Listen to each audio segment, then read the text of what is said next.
Alex and T-Bone on VK. That's what it sounded like last night right here in your home of the Blues, 101 ESPN, as your St. Louis Blues get off to an early start, 4-0. Alex, I'm going to be totally honest with you, candid with the audience. I turned this game on about 3 minutes late, and I had missed 4 goals. I'll be candid with you. I had to go pee after pregame, and by the time I came out of the urinal, 4 goals had been scored. I texted you guys. I said, what the hell happened? What did I miss? Normally, I missed the first 4 minutes of the game, and I missed the Blues shooting 15 shots and scoring on none of them. This time, I missed them shooting 4 times and scoring 4 goals. A hell of a performance in, the first 5 minutes of the game last night for them. They win it 5-2. Vegas loses. They're still somehow alive in the playoff race. I can't explain it. You don't have to understand it, but somehow they're still in it, technically, by the numbers. I don't think that's going to stand, but we'll get into that here in just a minute. I do want to start with that highlight that we just heard, Alex, and then the quote from Steve Ott after the game about Zack Bolduc. He's getting a big opportunity right now to play on that top line alongside Robert Thomas. Robert Thomas is somebody that can actually take advantage of the skill set that Zack Bolduc has. Interesting. It's weird how that works when you've got a good center that can distribute to a really good shot, and then what happens when you have those two playing. Crazy how long we've kept him on the 3rd and 4th line, saying he's got to work his way up. Healthy scratch, for example, just throwing out a thing that may or may not have happened earlier this season. Alex, you texted us yesterday and said, guys, I think Bolduc can be a top 6 winger for this team next year. What have you seen from him that would lead to that kind of a reaction? It's the hockey sense on the ice. So he's got 3 goals in his last 6 games. It's his first multi-point game that he just did against Chicago, which, mind you, I understand it's Chicago. But in those 6 games that we're talking about a kid who's been a minus once. And he's played 13, 14, 15 minutes of ice time consistently in these games.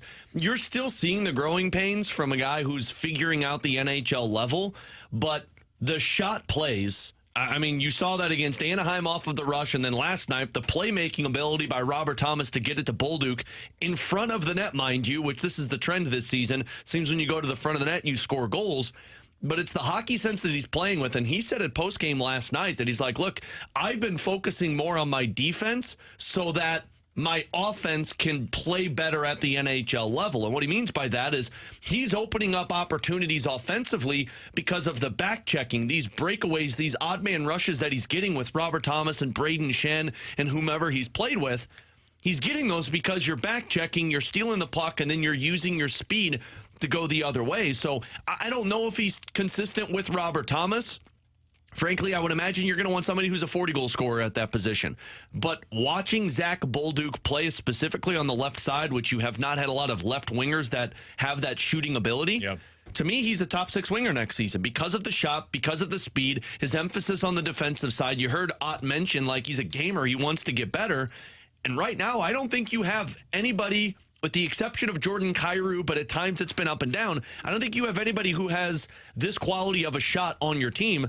So this needs to play with your 2 best centermen. Who, and I'm asking this honestly, who has he played the most minutes with this year? I don't even know if you know the answer to this in terms of the center. Is it Kevin Hayes? It's got to be, right? I got to imagine it's either Kevin Hayes or Braden Shen. So the reason why I ask that is because Kevin Hayes has had a hugely underwhelming season. He has 16 assists so far on the year. I'd have to go back and look. It's 5 of those. So he has 11 5-on-5 assists in 77 games so far this year.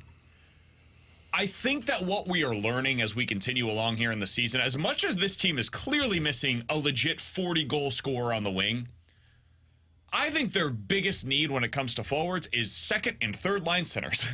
I don't think you have them right now. And I know Dvorsky can become one of those guys eventually. I am not willing to count on that to happen at some point in the next 2 seasons. I just think it's a really tall task. We saw how long it took for Robert Thomas to get to the level of being like a playoff contender, top 6 centerman that you feel really good about in that role. That 2022 postseason, I remember us talking after the game saying, man, this is just a lot physically for Robert Thomas. It's going to take some time for him to get to a place where you feel really comfortable in these big spots. The game feels like it might be a little more physical than what he's comfortable with right now. I think today I would feel differently about that, but at that point in time, early in his career, it takes a while. The reason why I bring that up is because when I'm watching what Bolduc is doing right now with Robert Thomas, and I saw what he had done previously with Kevin Hayes or Braden Shen, it opens my eyes up to the need this offseason and beyond of finding guys down the middle that can be legitimate playmakers for their wingers. Guys that can get the most out of Jimmy Snuggerud, out of Jordan Kyrou, out of Pavel Buchnevich, out of Zack Bolduc, out of all of these wingers, hell, out of Brandon Saad, that you have on your roster either now or in the future. The best way for me to get the most out of those guys, and by the way, many of them are young, cost control, Jake Neighbors I didn't even mention, I can pay for a center down the middle now to get the most out of those wingers. And I think that becomes a priority this offseason, is finding somebody that can actually get the most out of these young wingers that you're trying to develop. Well, we'll go back and look at that Blues team that they missed the playoffs that last game of the season in 2017, 2018. You had Tarasenko, you had Schwartz, you had Steen, you had Vladimir Sobotka, you had David Perron coming back. Like they were stacked on the wing side. Their problem was it was Schenn, it was Yuri Laterra, it was Paul Stastny, who was injured an awful lot, Kyle Brodziak, Patrick Berglund. You didn't have any strength at center. Yep. And what did they do? They went out and they said, cool, we need to revamp this. So we went and got Tyler Bozak. They went and got Ryan O'Reilly, and they said, we are going to be dangerous down the middle. Now, this can go poorly for you. If you don't believe me, look at the LA Kings. They said, we're going to be the best team down the middle. And they got Pierre-Luc Dubois, and he was a liability on the ice, and now it wasn't. But I'm with you. There's so much to decipher of what you want to do with this Blues team, but if you go into it in the offseason and you look at it and say, where is our strength this season? Obviously goaltending, but our strength is the goal scorers. Like, you've got 5 guys that have scored 25 or more goals this season. Where are our weaknesses? Our weaknesses are the center depth right now. I think they're starting to tell you that Braden Schenn probably best plays as a winger down the stretch. And look, I think he's played well at the wing position. He's getting shots off. You have less responsibility. You already see kind of what they're doing with Kevin Hayes.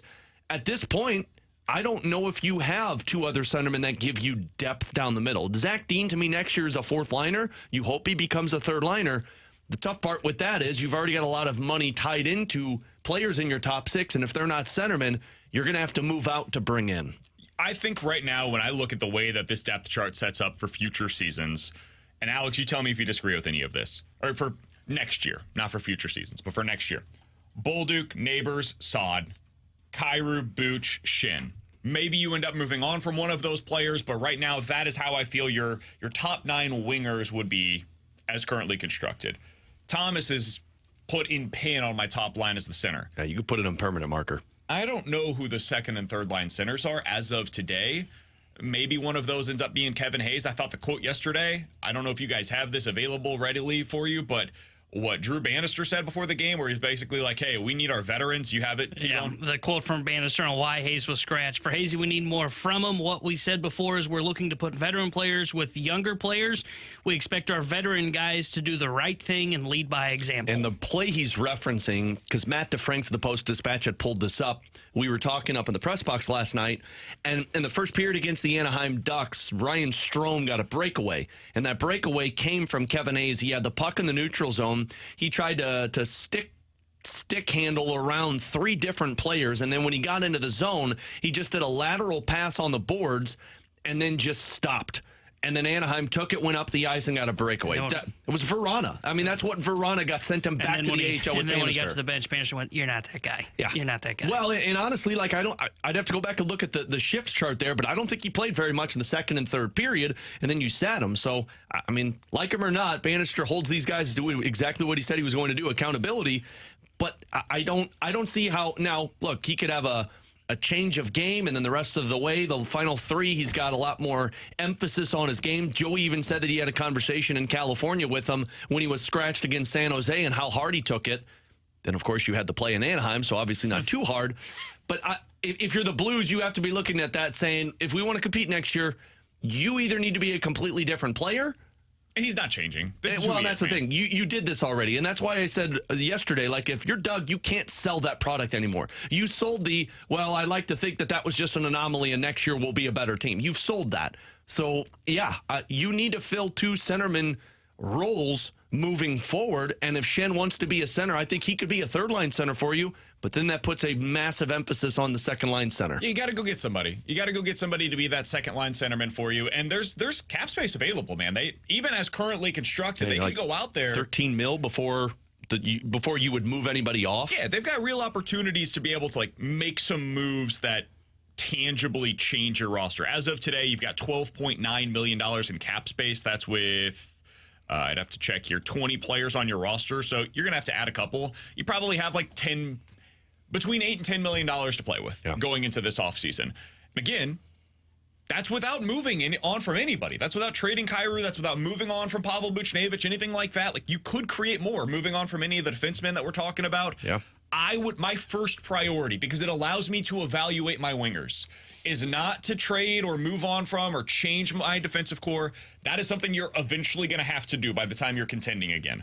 But for right now, my first priority is getting a center in here that tangibly changes the way that I evaluate Bolduc, Neighbors, guys like Snuggerud, Dvorsky, etc., whenever they are able to get up to the NHL level. So. Well, and if that's the case, I mean, there's not a lot on the free agent market. Like Sam Reinhart is probably the guy you're talking about, and Lindholm's another guy that I would pinpoint. Yeah. He's 29 years old. He's not over the hill or anything. He's really good defensively. He's had a weird year this season, so you might be getting him kind of like what Nashville was able to do this year with O'Reilly, where it's going to be less than what people expected money-wise. Absolutely. That would be another name that I would throw out there. Or you got the trades. And the trades, you're obviously trading pieces off of your roster, but those are the guys you're talking about if you're going down the stretch.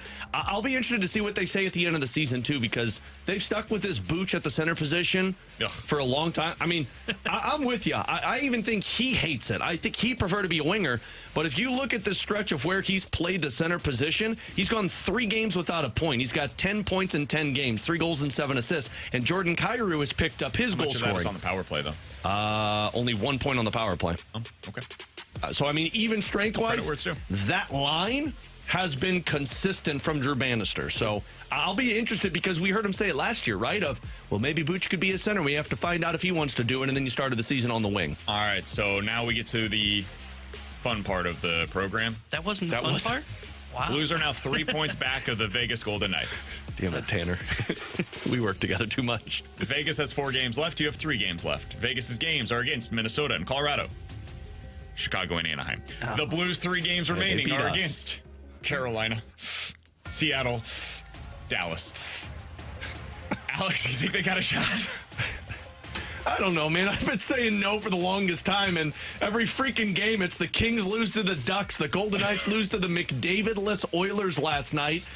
Look, Vegas goes home for these last 4 games. They've been one of the best 3 teams in the National Hockey League on home ice. My expectation is Petro will be back with them. They'll get Aiden Hill. The way I looked at this last night is best case scenario for the Blues, you have to hope in these final 4 games that Vegas just wins 1 game and loses 2 in regulation and loses 1 in overtime or a shootout. So just the 1 win, that's all you got to say. Just the 1 win. But you got the overtime or the shootout in there. That would give you the opportunity to win out. You've got to win out. Vegas has got to do that scenario. No, I don't think it's possible. But mathematically, they're keeping themselves in this trash right now, which is just wild. Turns out when you lose to the Sharks multiple times in a year, it doesn't help you in this point in the season when the points are really tight. Vegas is leaving this door open, man. Vegas has not been good down the stretch. Yeah. Since the trade deadline, they've been bad. Oh, well, and the part that I laugh at is because that Dallas and St. Louis game, people were like, oh, that's not going to matter to Dallas. If you're going into that game, if you're the Dallas Stars, who would you rather face in the first round of the playoffs? Vegas with their inconsistency? I mean, if you want me to be honest, I would rather face the Blues. Even with like Dallas, yes. See, if I feel like if it's Dallas, and Dallas has lost the last 2 times against the Blues, and with Bennington, I feel like I would put my entire roster on the ice against the Blues so that I could take a Vegas team that's basically crawling their way into a playoff spot. If you want me to be honest, I don't think they care. I don't think they care who they play because they expect that they're going to be able to beat either of them. Well, and if they don't, then like, hey, man. And they'll also be chasing the President's Trophy at that time. So I don't think they're going to be sitting anybody. And Vegas plays the day after you against the Anaheim Ducks. So you could win out. They could be doing their damage the next day. He's Alex. That's Steve-On on BK. Coming up in about 15 minutes or so, we'll be joined by Joey Vitale to talk about all of this. He is the Blues analyst for both 101 ESPN and Bally Sports Midwest, and he'll be joining us at 11:30. Coming up next, an MLB Network analyst put his scale of 1 to 10, the freakout-o-meter, on MLB Network earlier today. He said he's at a 7 2 weeks into the MLB season. Alex, where are you at? We'll talk about it next here on 101 ESPN.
All right, so what's your freak-out-o-meter for the St. Louis Cardinals in 2024? Alongside Alex and T-Bone on BK. We were watching MLB Network earlier today, and Anthony Castrovin, who I think does a pretty good job over there, he had his freak-out-o-meter 1 to 10. That's the scale that he's using. Everybody understands that scale pretty well. 2 weeks into the season, pretty rare that you get high up on that list, unless, of course, you're the 2024 St. Louis Cardinals, in which case he had the Cardinals at a 7 on his freak-out-o-meter. Alex, I think that's a little dramatic, given where we're at. They're 1 game below 500, not like the rest of the league is exactly pulling away from them. There's only 2 teams outside of the Central in the National League that are above 500 today. So there's a lot of teams that are scuffling early on this season. But that's where we had them. Where would you have your freak-out-o-meter as of April 11th, 2024? I put it at like a 4.5, 5, which probably people listening right now. Alex, did that low? You kidding me? People listening are going, 10? What do you mean? 10? Yeah, that's true. That's very true. I can't get that aggressively stressed out about it yet because the pitching's better than I expected. I'll give them their credit, although it still doesn't look pretty most of the time. And the offense, I'm not at the point where I'm worried about the offense right now because I feel like the first month always starts off slow for a lot of guys, and then they're like, oh my God, what's wrong with this player? Bad weather. And then, yeah, bad weather, rain, your hands get a little wet. It's hard to grip the bat. By June, we're acting like, oh my God, they got MVPs in every position. So I'll say 5 because I do think you've blown a couple of games that you shouldn't have lost. But weird-ish happens in the first month of the season, so that's why I'll put it at about 5. It is pretty crazy. They're batting .212 with an OPS of .652 so far. Oh, wait, no, that's the Toronto Blue Jays, who are also probably going to have a good offense by the end of the year. Right? Ivan Herrera leads your team in home runs now. Sorry, I was mistaken. They're actually batting .234 as a team with a slugging percentage of .340 and an OPS of 6. Oh, no, that's the Phillies. That's the Phillies offense. They should probably be freaking out as well. Guys, we're 2 weeks into the year. It's the first week of the season. Let's relax a little bit. I understand I do not enjoy watching Nolan Arenado play baseball right now. Like, it is a miserable experience. Jerk. And also, by the end of the year, I'm going to go out on a limb and say I think Nolan Arenado is going to hit 25 home runs. I don't think he's going to go the entire season without hitting 1, for example. And I do think Paul Goldschmidt's going to figure out his stroke. Now, a guy that I am a little concerned about more than the other 2 right now is Jordan Walker. Because I've seen Goldie and Arenado go through slumps and come out on the other side. Walker's still a young player, man, and he's got some stuff mechanically that is super out of whack. I mean, we talked to Eduardo Perez about this 10 days ago now. He looks the same at the plate today as he did 10 days ago. And it's the same issues that happened for him at times last year. I'm not blaming him. I'm not blaming the Cardinals. I don't know why he is where he's at right now offensively, but it's a problem, and he's got to get that back on track. I think it's going to help them to get Lars Nootbaar back. I'm not blaming all of the offensive struggles on him not being there. That would be an excuse, not an explanation. But I think the offense is going to be okay, and I do like where the pitching's at right now. Defense much better, despite what happened yesterday with Victor Scott. We'll get into that later. I think the base running's been pretty good this year. So do I think they're like a 100-win team? No, but I also don't think they're going to lose 100 games. I think they're 85 to 90, pretty much where I thought they were going into the season. Some things go right for them. Could win up to 95. I know that sounds crazy, but I think it's not. I'm at like a 2 in my freak out level right now. I'm not freaking out at all. I think they're an 80-win team where if some things go right, they're an 85-win team. That's where I'm at. I would say I sit at a 5 right now on the freak out meter. The pitching's been better than I expected. The bullpen has had weird blips on the radar to where there are times where it's looked really good and they can piece things together. And then there are just the weird blow-ups that have happened so far. But the reason I'm a little bit more concerned than you are, BK, with the offense is this is not just a typical early season slump for Goldie and Arenado. And the reason I say that is stretching back to July of last year, these guys have not been good. It's been fine, man. They've been like just around. All right, well, let's read the numbers, just shall we? around the Mendoza line.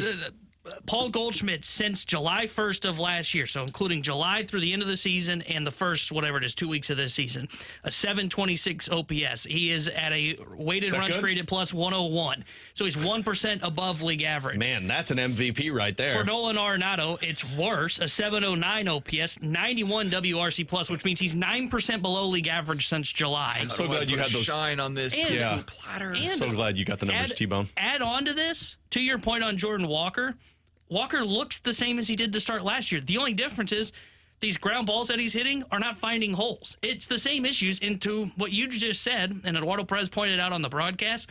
the hip continues to leak. So I think all three will ultimately end up being fine. But if Paul Goldschmidt and Nolan Arenado, over a 4-month stretch now, including the last 3 months of last season, and look, Arenado missed some time at the end last year on the IL, and the first 2 weeks of of 2024, these guys are league average, and that is not what you need if you're the St. Louis Cardinals. These guys have to be stars. So you said Nolan Arenado at like a 91 OPS plus? Yes. Tommy Edman last year, just for context, for people to understand like what that means, Tommy Edman last year was at 92. So Tommy Edman for the entirety of last season with a wrist that was so bad that he had to get off-season surgery that has made him miss like the last 6 months of baseball activities. That guy was better as a hitter last season than Nolan Arenado has been since July 1st of last year. Well, now, if that doesn't get you Paul excited. Goldschmidt was at a 101. Yeah. So a similar type of a number would be like DJ LeMahieu for the Yankees I like last him. season. Unfortunately, that's a slap-hitting middle infielder, a guy that's been better in that stretch of games than what we've seen from Paul Goldschmidt would be like Lane Thomas, just to throw out a name. Oh, the Totally former random. Cardinal, huh? The former Cardinal playing Gold Glove defense in Matt center field. Chapman, who was not able to get a multi-year contract off of last year. Better numbers? Significantly better last year offensively than what Goldie has been since July 1st. So, And this three-headed monster that the Cardinals have this season. like a 2. 2 on my level of 1 to 10 freak out Really? rating. Wow. I thought that would change Yeah. your number a little bit. 314-399-9646 is the Air Comfort Service text line for questions and answers. Joey Vitale next year on 101 ESPN.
Terry Richard here with a Sports Center update driven by Johnny Londoff Chevrolet and Johnny Londoff Autoplex. The Cardinals fell to the Philadelphia Phillies yesterday 4-3 as they dropped 2 of 3 to Philadelphia. They are off today as they travel out to Arizona where they'll start a 3-game set tomorrow night. 8:40 will be first pitch.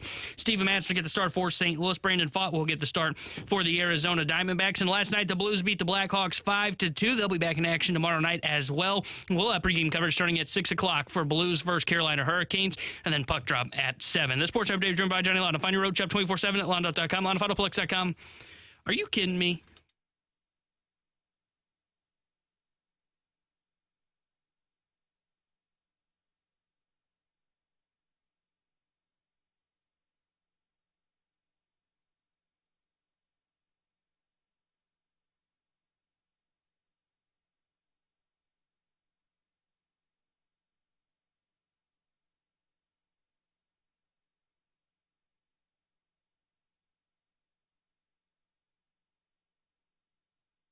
Alongside Alex and T-Bone on BK, you got BK and Ferrario here on 101 ESPN. Let's go out to the hotline to be joined by our friend, Blues analyst for Valley Sports Midwest and 101 ESPN. The Blues are trying to continue these hits that we're doing every week with Joey Vitale if they're able to get into the postseason. Joe joins us now via the 101 ESPN hotline. Joe, appreciate the time, man. How you doing today? Joey! Ah, he's so awesome. Welcome back to the playoffs. What's going on, boys? What's going on? Yeah, I'm hoping our normal hit next week. We don't have bad news, but right now it's still good news, which you gotta appreciate. You gotta love it, man. They're trying to make this thing interesting down the stretch, and really, honestly, given what we had as expectations going into the season, that's all we could ask for. And I don't want to ask you about a guy that's made a good impression over the last couple of games, and that's Zack Bolduc. Couple of goals in his last 2 games, playing on that top line with Robert Thomas right now. I heard the quote from Steve Ott that he was on with you guys after the game last night, saying, "Hey, he's playing really well along with Robert Thomas, and that's a guy that can get the most out of Bolduc." Joe, what are you seeing from Bolduc in this opportunity to play along somebody that can really take advantage of his skill set? Yeah, I think so. I think that's where I think Drew Bannister, you got to give him a lot of credit for how he has organized the lineup and shifted players around to have other players around them that complement whatever their specific art or their specific gift is to the game. And for Zachary Bolduc from the get-go, when he got called up this season, one thing we heard about and one thing we clearly saw right off the hop was his shot. Not only the velocity behind it, the quickness that he gets it off, the pop right off his blade. You know, that's something when you look at a player like, let's say, Sidney Crosby, for example, you know, the player that scores a lot of goals in his own right. You know, there's different types of shooting. You look at Vladimir Tarasenko, he's just got a lot of velocity. You know, Sidney, for example, he actually doesn't have a lot of velocity behind his shot. What makes his shot so good, it's just the pop off the blade. It's the quickness from when it's on his blade to when it's already off his blade is so incredibly quick. I actually look at Zachary Bolduc's shot. I think it's more like Sidney Crosby's, where it doesn't have quite the velocity and that impact and power of like a Vladimir Tarasenko's for Blues fans, but it's got that Crosby. It's on a stick. He's stick handling, and it just bang. It just pops. It shoots right off quickly. He's got a pretty flexible stick, obviously, and for it to allow it to get off that quickly. And quite frankly, BK, I think that he's a young player who is not afraid to shoot. And I brought this up on the broadcast last night. I think that, you know, with a lot of good coaching and veterans around you, you give a young player the belief system. We want you to go out and shoot. And for fans out there, when you get called up, you're a young player, especially when you get put on a top line with some amazing players like Thomas and Shen. And for a player like Bolduc, a lot of young players come in, they just think they gotta find those guys. You gotta find those type of players. You want them to get the goals. You want to fit in. Know that you want to assist them in getting the goals. And I think for a lot of young players, that's how they go. But Bolduc, when he's in the right area, he gets the puck on a stick. He's a shooter, man. And I think that Thomas has said, we want you to shoot. Steve Osman in his ear. You get that puck in that area, we want you to release it. And he's been doing that, and he's got 4 goals on the year, and you can't ask for much more from him right now. Joe, we talked earlier in the show about, you know, the center depth for the Blues and kind of where that is and moving forward, what it could look like. And the one guy I am curious about is Pavel Buchnevich. I think we've talked about how Buch prefers to be a winger, but he does have 10 points in his last 10 games playing the center position, and that line seems to be working really well. Do you think, or have you heard that the Blues are really trying to experiment to see if Booch can be a center long term? You know, Alex, just between you and me. Oh, I should say just between you and me. I'm on the radio. No, it's good. It's just the three of us, actually. Yeah, no, nobody's listening. I just felt like I was talking to you behind the booth. That's why all these games are running in together. But, you know, heck, I'm just going to say it. I just think he's a winger. I do. And I think that, you know, he personally has talked to me about it. I know that he is certainly willing and able to play center. I don't think he's ever going to complain about wherever the coach puts him. But you also have to kind of talk to the player and figure out what they like and they don't like. And I think he's having success at center because he's a hockey player. I mean, at the end of the day, he's a hockey player. He's a good hockey player. So you put him at center, you put him at defense for gosh sakes. I mean, he's going to figure out a way to get some points.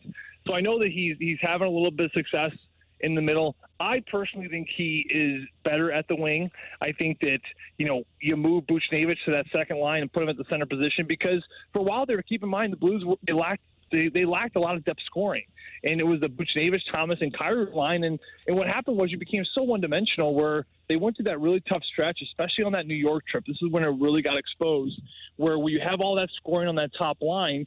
Once that top line gets shut down, especially when you're traveling on the road and the other team has their final change, then when you don't have depth scoring, it really makes it very difficult to win hockey games. So that's why Drew Bannister ended up switching things around, putting Buchnevich in the middle right there. I think that, you know, one thing that this team really does continue to need to find moving forward is another depth centerman.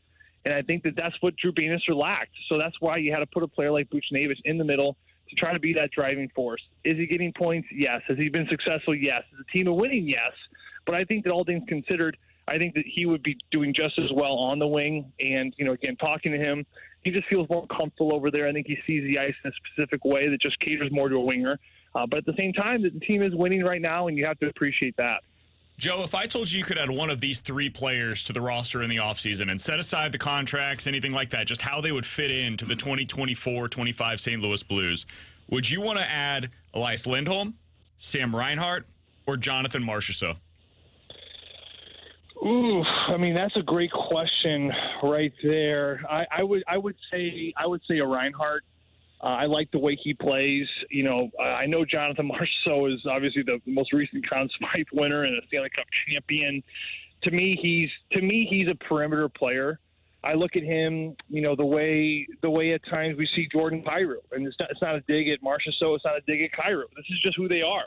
They're perimeter guys. They're on the outside. They see the ice differently. You know, everyone thinks you just got to be a bulldog all the time. Everyone thinks you got to be like that David Perron, Ryan O'Reilly. And the reality is you don't. You know, every team, you need different types of players. You need different pieces.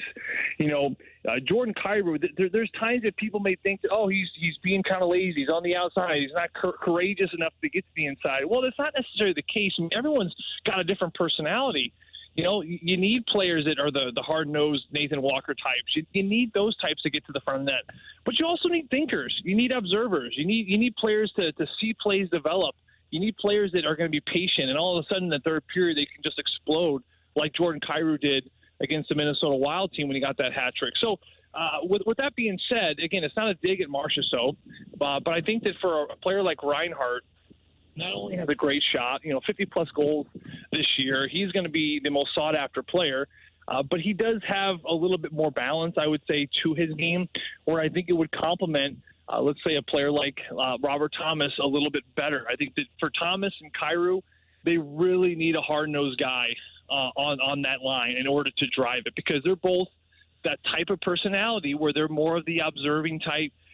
They think the game so well. They see plays develop about 2 or 3 plays before most players see it. And again, you need players like that. But right now, I mean, you're seeing the success of Thomas with, Braden Shen. I mean, Braden Shen to me is a more similar to a Reinhart than, let's say, a Marchessault. I mean, Braden Shen and Reinhart have so much more in common in their game than, let's say, a Shen and Marchessault. So you're seeing the success. I think that, obviously Thomas needs a driver. You need a shooter as well, but you need some form of a driver on your line. And Sam Reinhart, to me, has got a really good balance of that.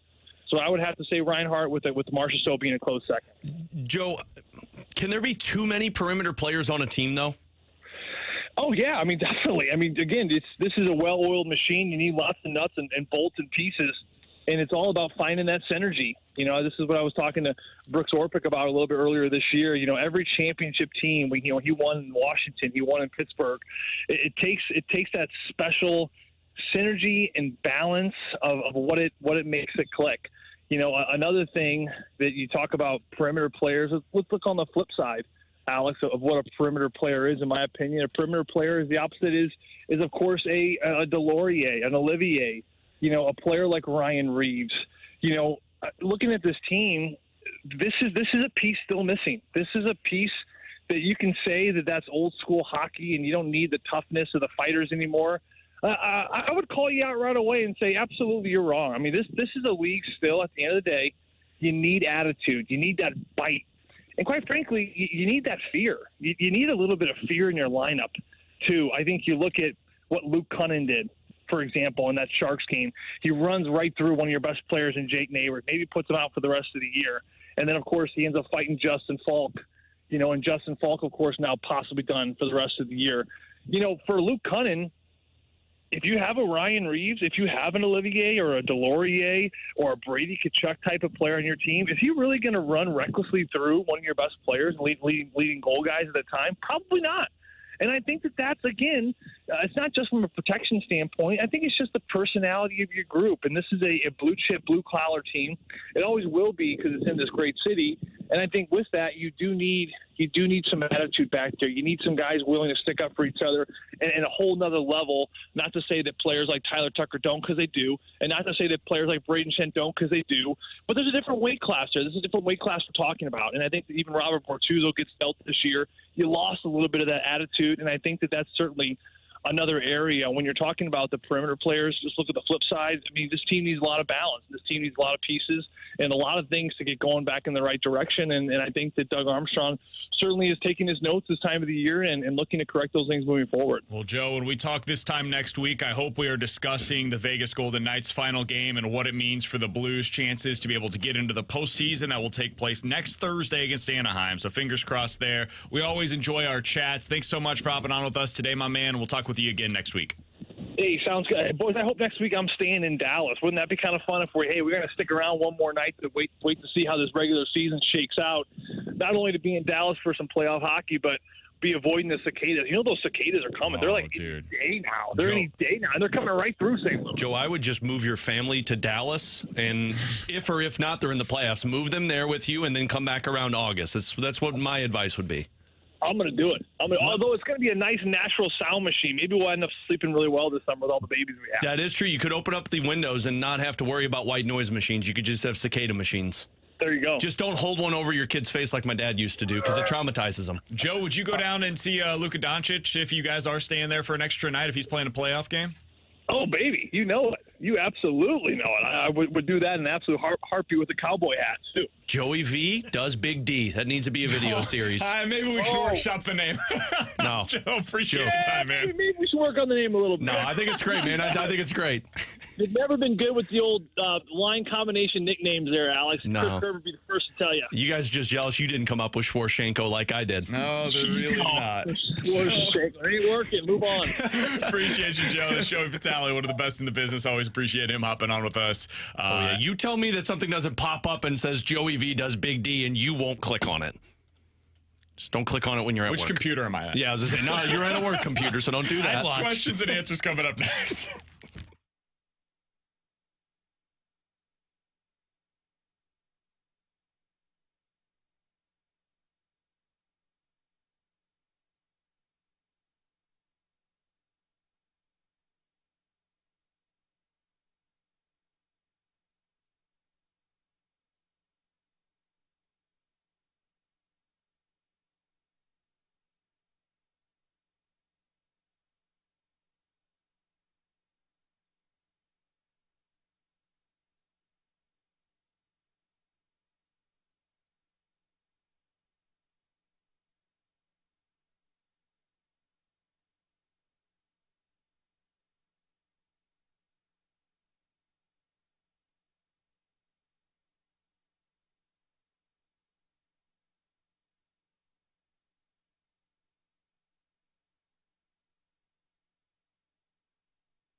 314-399-9646 is the Air Comfort Service text line for questions and answers. Coming up here in just a little bit, we'll talk about how yesterday's performance impacts our belief in Victor Scott II and why I actually think it makes me more confident.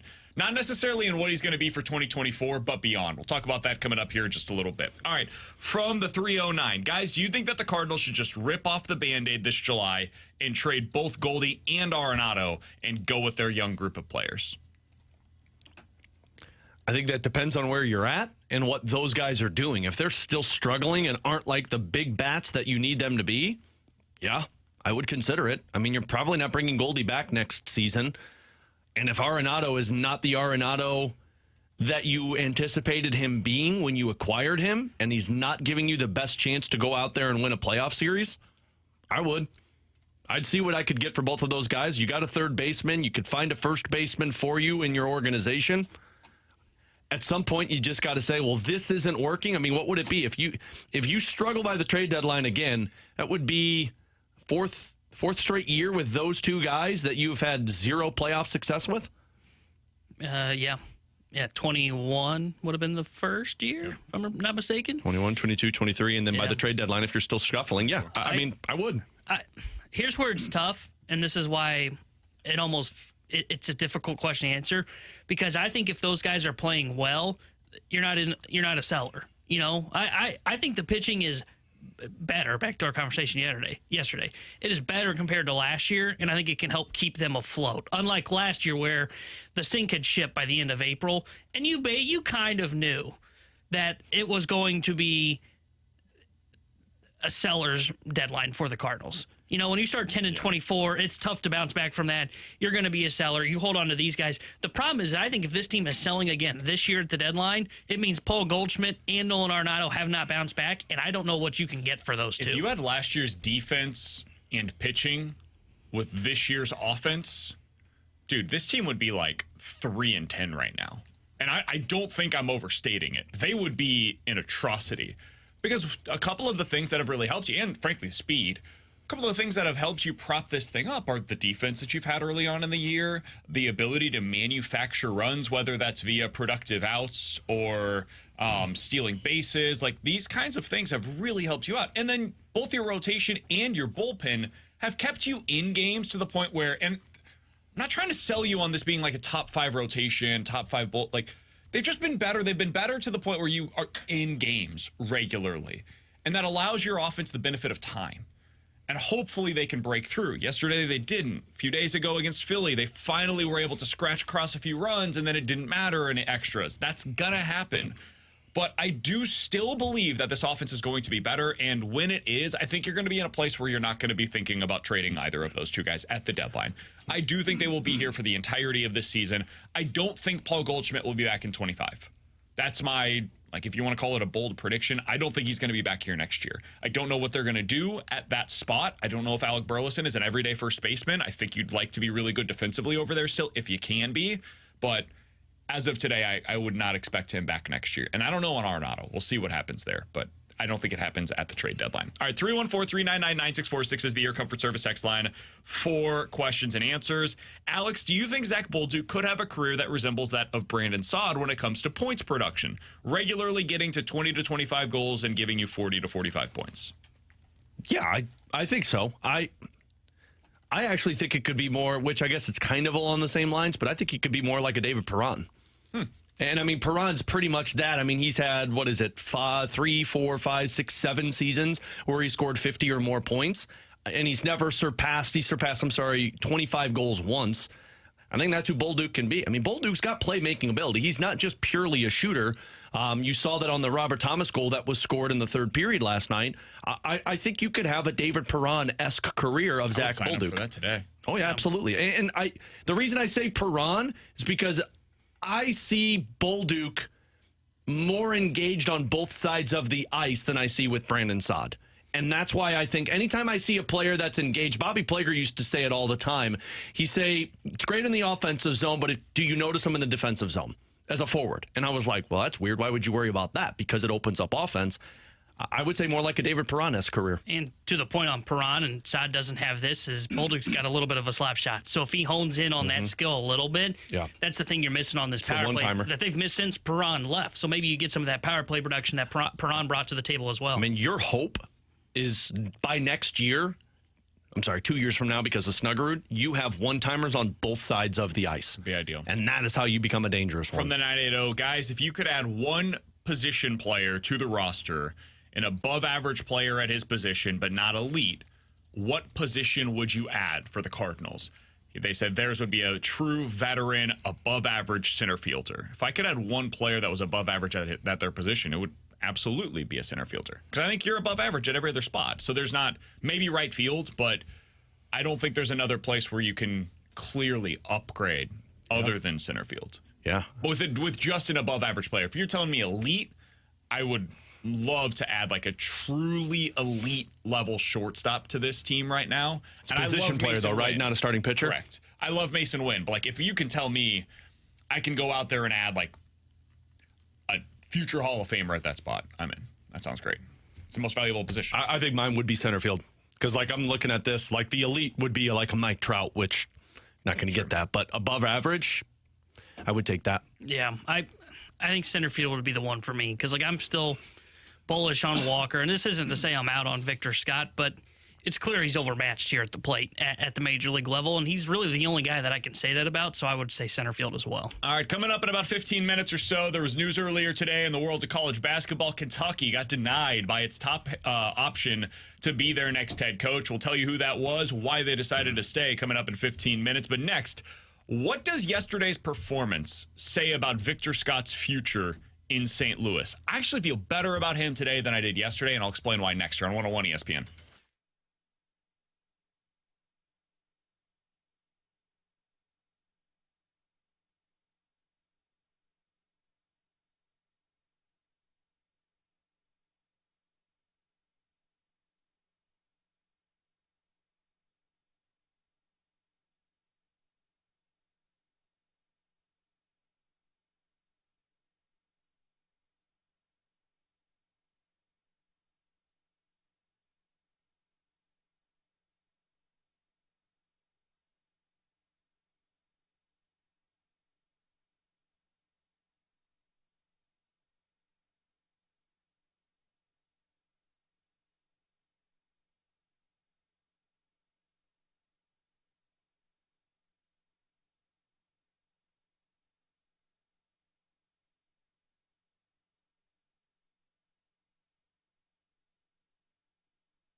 yesterday as he hits this one to center field. Scott going back and a couple steps on the track. He missed it.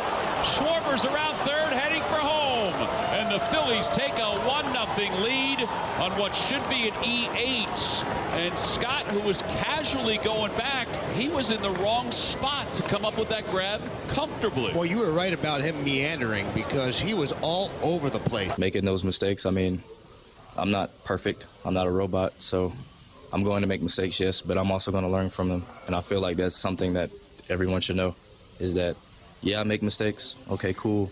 I'm going to learn from it, though. Drive out to center field. Scott coming on, makes the attempt, and it's off his glove. There's no excuses. That ball should have been caught, so hit my glove. Run, baby. Little dribbler toward third. Scott's going to have an infield hit. And did Victor turn the wrong way? He did. He got past the first base bag and turned toward the infield, not foul ground. The Phillies sniffed that out as Victor's going to be tagged out. I looked at the umpire, and he signaled that it was a fair ball, so I didn't know if it got past him or not. So as I hit the base, I kind of like looked at him. My energy just kind of went towards second base. It's just something that shouldn't happen, honestly. It's kind of a boneheaded mistake, and those type of things from me can't happen. So I'm point blank, period, like that. Audio courtesy of Bally Sports Midwest yesterday. Victor Scott being there after the game, answering all of the questions, and doing so in a way that makes me more confident today than I was yesterday prior to the game. I don't know if it's this year. I don't know if it's next year. I don't know when it will be. That guy's going to be a good baseball player. I'm confident in that. It reminded me of talking to Jake Neighbors the first time, Alex, and hearing him just talk about whatever, whether it was hockey, off the ice, whatever. That guy's going to be a good hockey player. I was firm in that the day that we met with him because he's got the right stuff. He's got the right makeup about him. Victor Scott's got all the skills you could possibly ask for from a major league center fielder. He's fast as hell. He's good defensively, knows how to utilize his speed in a way that weaponizes it. And a lot of players don't, honestly, know how to do that. And by the way, hits the ball hard. The results haven't been there. I'm not trying to sell you something that doesn't exist. If you go over to Baseball Reference right now, you guys can see it. His OPS plus is in the negatives. I don't think I've ever seen that before at this point in the season. He's a negative OPS plus, which means that, like, on the scale of 0 to 100, he's worse than the zeros. He's been a net negative offensively for you. In his last 7 games, he has 1 hit. Somehow he scored 2 runs despite having 0 walks and 1 hit in that stretch of time, but he has 1 hit. It's not good enough. You've got to get better results from his spot in the order offensively. But Alex, I walked away from yesterday after hearing his comments, him taking full accountability for everything that took place, and thought to myself, I can win with that guy.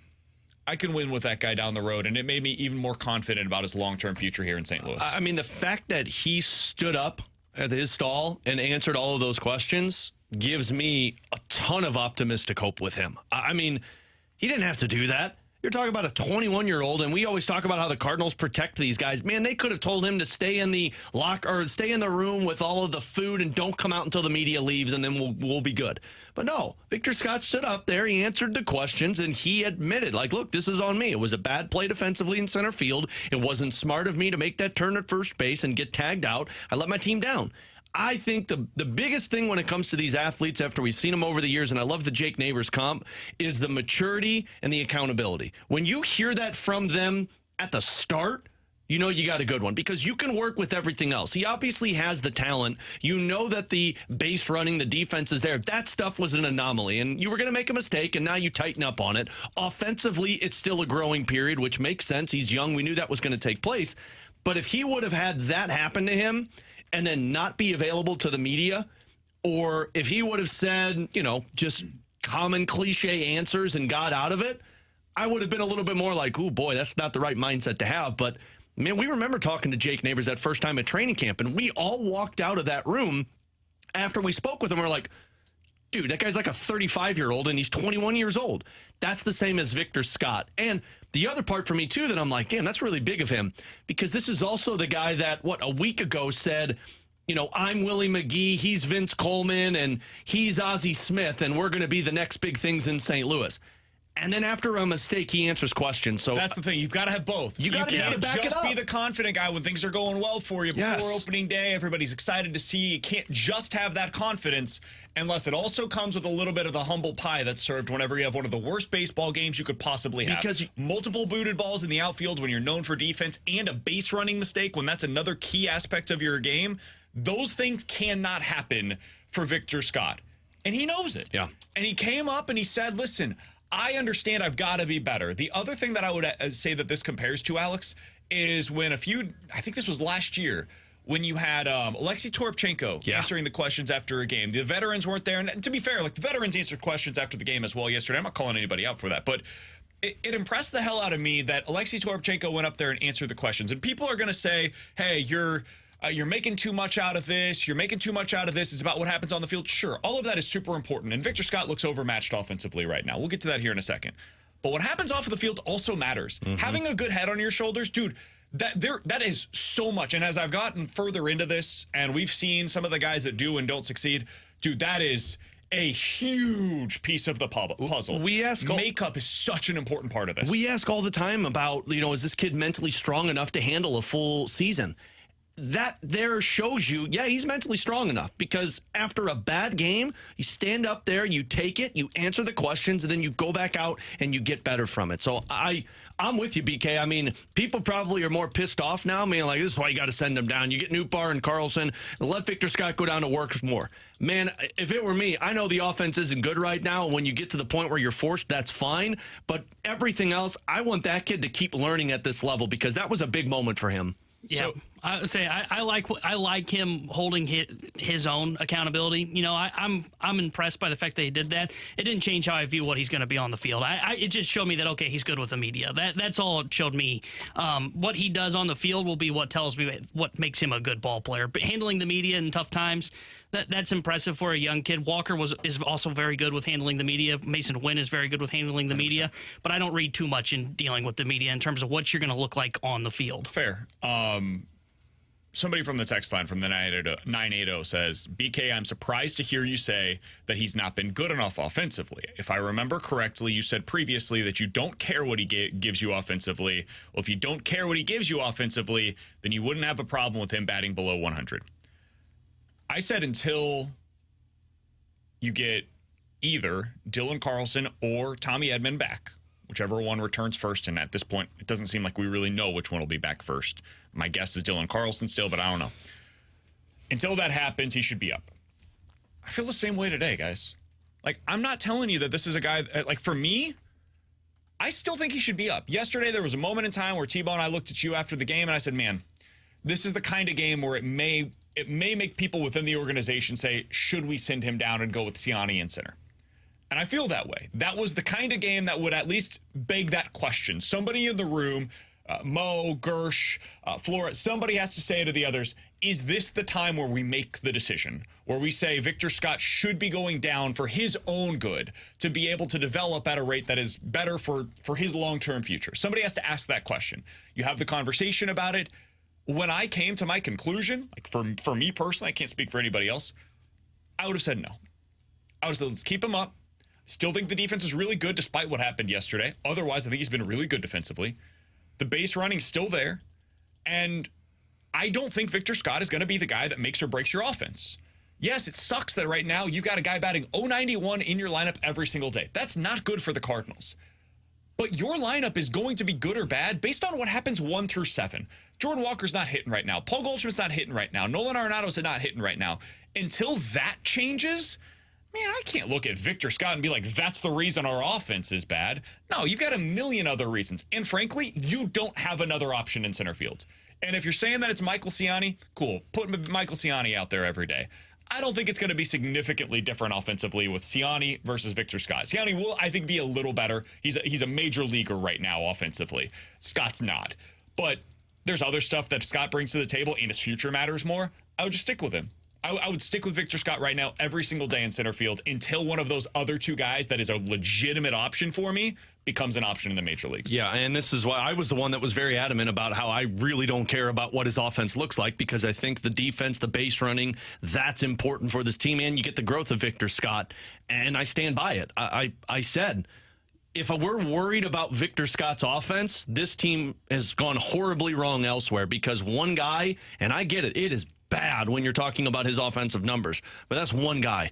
And yesterday it lost the game because of a couple of mistakes defensively. I don't anticipate that continuing to happen. And on that note, Alex, that's when I would change my tune. If he continues having base running and defense mistakes, then you have to send him That's a mental problem. And that's where I say you need to go get worked on a little bit, and you go to Memphis and you figure it out. But until then, I'm not going to point at Victor Scott and say we're losing games because you're not hitting. No, we're losing games because Arenado, Goldschmidt, Gorman, Walker, all of these guys aren't hitting. And when they start hitting, that's when I'll start pointing at Victor Scott and saying, yeah, we need you in this position. And you're right. Until I know that Edman or Carlson is available for me in center field, Victor Scott runs out there every single day. I think for the Cardinals, I think the conversation, if they had it at all yesterday while watching that game, when Scott was clearly going through it, I don't think it was, man, does this game make us have to consider sending him down? I think it's the response game. You know, what's he look like tomorrow in Arizona? He's going to have a full day off today while they travel out to Arizona.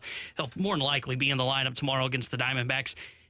To your point on the defense, if it looks bad tomorrow and there are defensive issues, because we know his bat's probably not going to play at this point. I think we can tell he's overmatched. Yeah.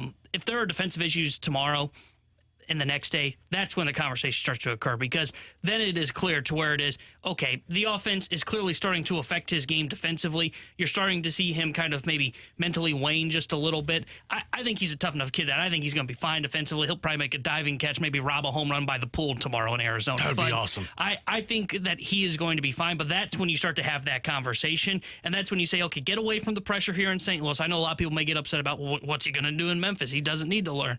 Get away from the pressure. That's what it is. This is a pressure cooker right now as this team continues to float around 500. Yeah, and as that continues, it becomes even more pressurized. Exactly. And if his mistakes lead directly to losses, as they did yesterday, that's when it, like, the volume is not just about the Cardinals losing. It's about Victor Scott lost the Cardinals multiple games.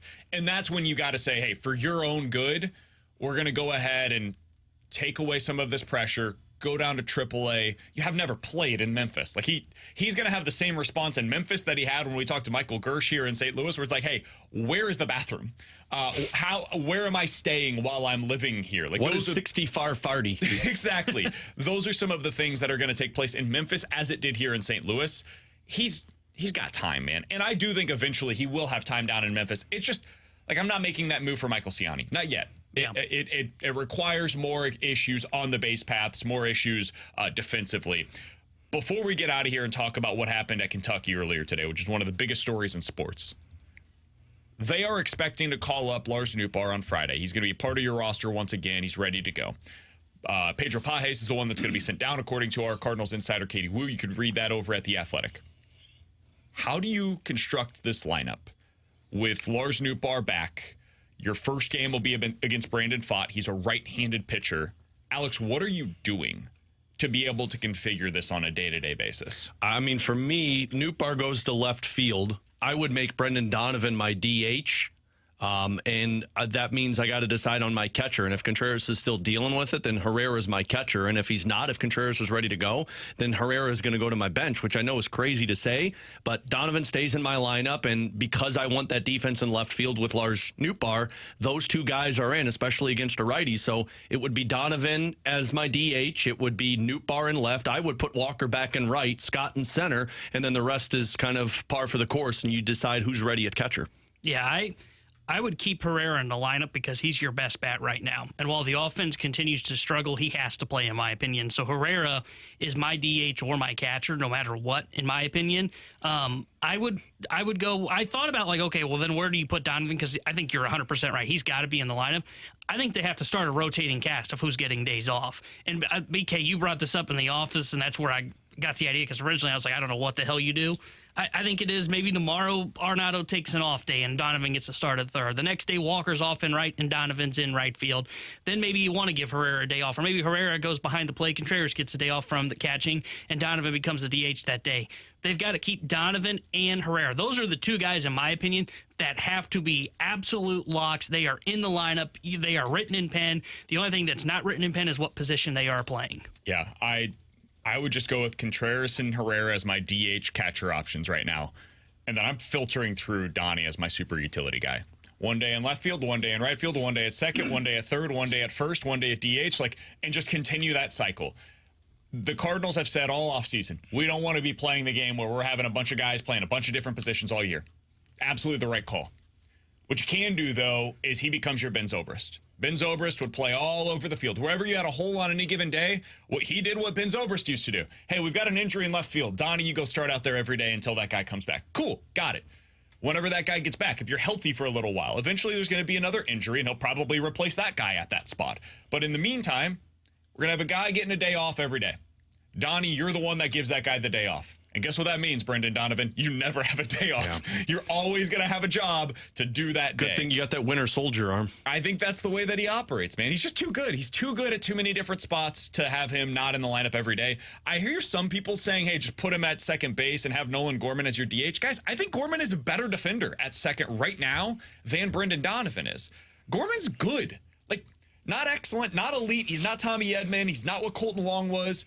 But, on that second tier of really good defensive players at second base, I think Gorman is there because he's got an elite skill. His elite skill is his arm as a second baseman turning that double play. That matters, especially with this pitching staff. So I'm not taking him out of that spot defensively. I would just rather rotate Brendan Donovan throughout the lineup on a day-to-day basis. All right, coming up in 15 minutes, there's a lot of people that are saying X, Y, or Z is the one that got away for the Cardinals, right? Why didn't they get it right with this outfielder? I've got a new one that I think is going to be at the top of that list. I'll tell you who that is in 15 minutes. Coming up next, what in the world is going on at Kentucky here on BK and Ferrario?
So Kentucky got publicly turned down earlier today by... Turned down for what? Sorry. Scott Drew, the Baylor head basketball coach, has decided to pass on Kentucky's offer, and Baylor's Twitter accounts are all celebrating publicly. Like, ha-ha, not how he going to had a Kentucky. fish. We got you. Boo-boo-boo. I don't know what Kentucky's going to do, man, because Brad Underwood, obviously. Stop it. we'll talk about that here in a minute. This was the one that I was like, all right, if they get turned down by Nate Oates, you've got a good fallback option. According to public reports, Scott Drew super tight with the athletic director at Kentucky. Scott Drew has basically done everything you can at Baylor while being there. He turned that program from being one that was, T-Bone, look this up, kids. There were some horrible things that took place within the Baylor basketball program. It was mired in scandal. There was, I think, a murder within the team. Like, a lot of stuff going on. He had a limit on scholarships the first couple of years that he was there, a whole bunch of recruiting restrictions, and since then he's become one of the best coaches in all of college basketball and won a title there. So he said no. Uh-oh. Now you're in a tough spot. Crap. Billy Donovan's another one that people have talked about. I'd be shocked if he takes this He job. ain't leaving NBA. So where do you turn? 5, 10, 15 years ago, I think Kentucky could make a couple of calls and they'd come up with a really good coach. The game has changed, though, now, man. If you're Scott Drew, I think the reason why you don't take this job is because, man, I can do everything I would be able to do at Kentucky at Baylor. That wasn't the case necessarily 15 years ago. And you're obviously wanted there. Baylor doesn't have the same amount of scrutiny. I can win at the same level as I could at Kentucky. I get players here. I'm comfortable. My family lives here. Like, we're good. The facilities are excellent. So, like, why am I leaving here for Kentucky? What's really the reason that I'm taking that job? And can I not have that here at Baylor? The answer clearly for him was yeah, I got all of that stuff here. I'm not leaving. And I think that's the case for a lot of guys now, man.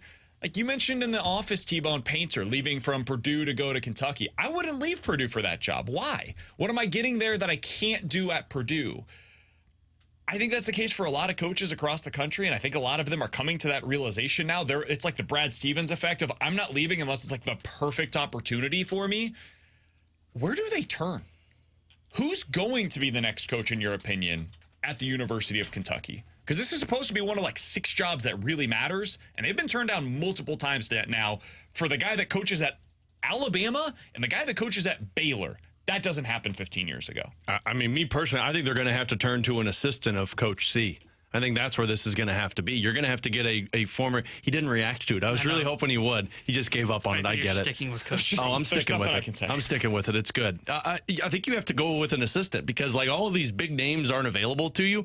The next best thing I would imagine as a program would be, okay, well, we'll get an assistant that had the same mindset as Coach Cal, and we'll grow from there. I mean, I don't know where else you go because if you're not going to get a big fish, if you're Kentucky, you can't just go get somebody and say, here we go, we got this guy. Like, I think you're just going to have to go with what worked recently and say, well, we're going to build the next big thing. But Cal was big.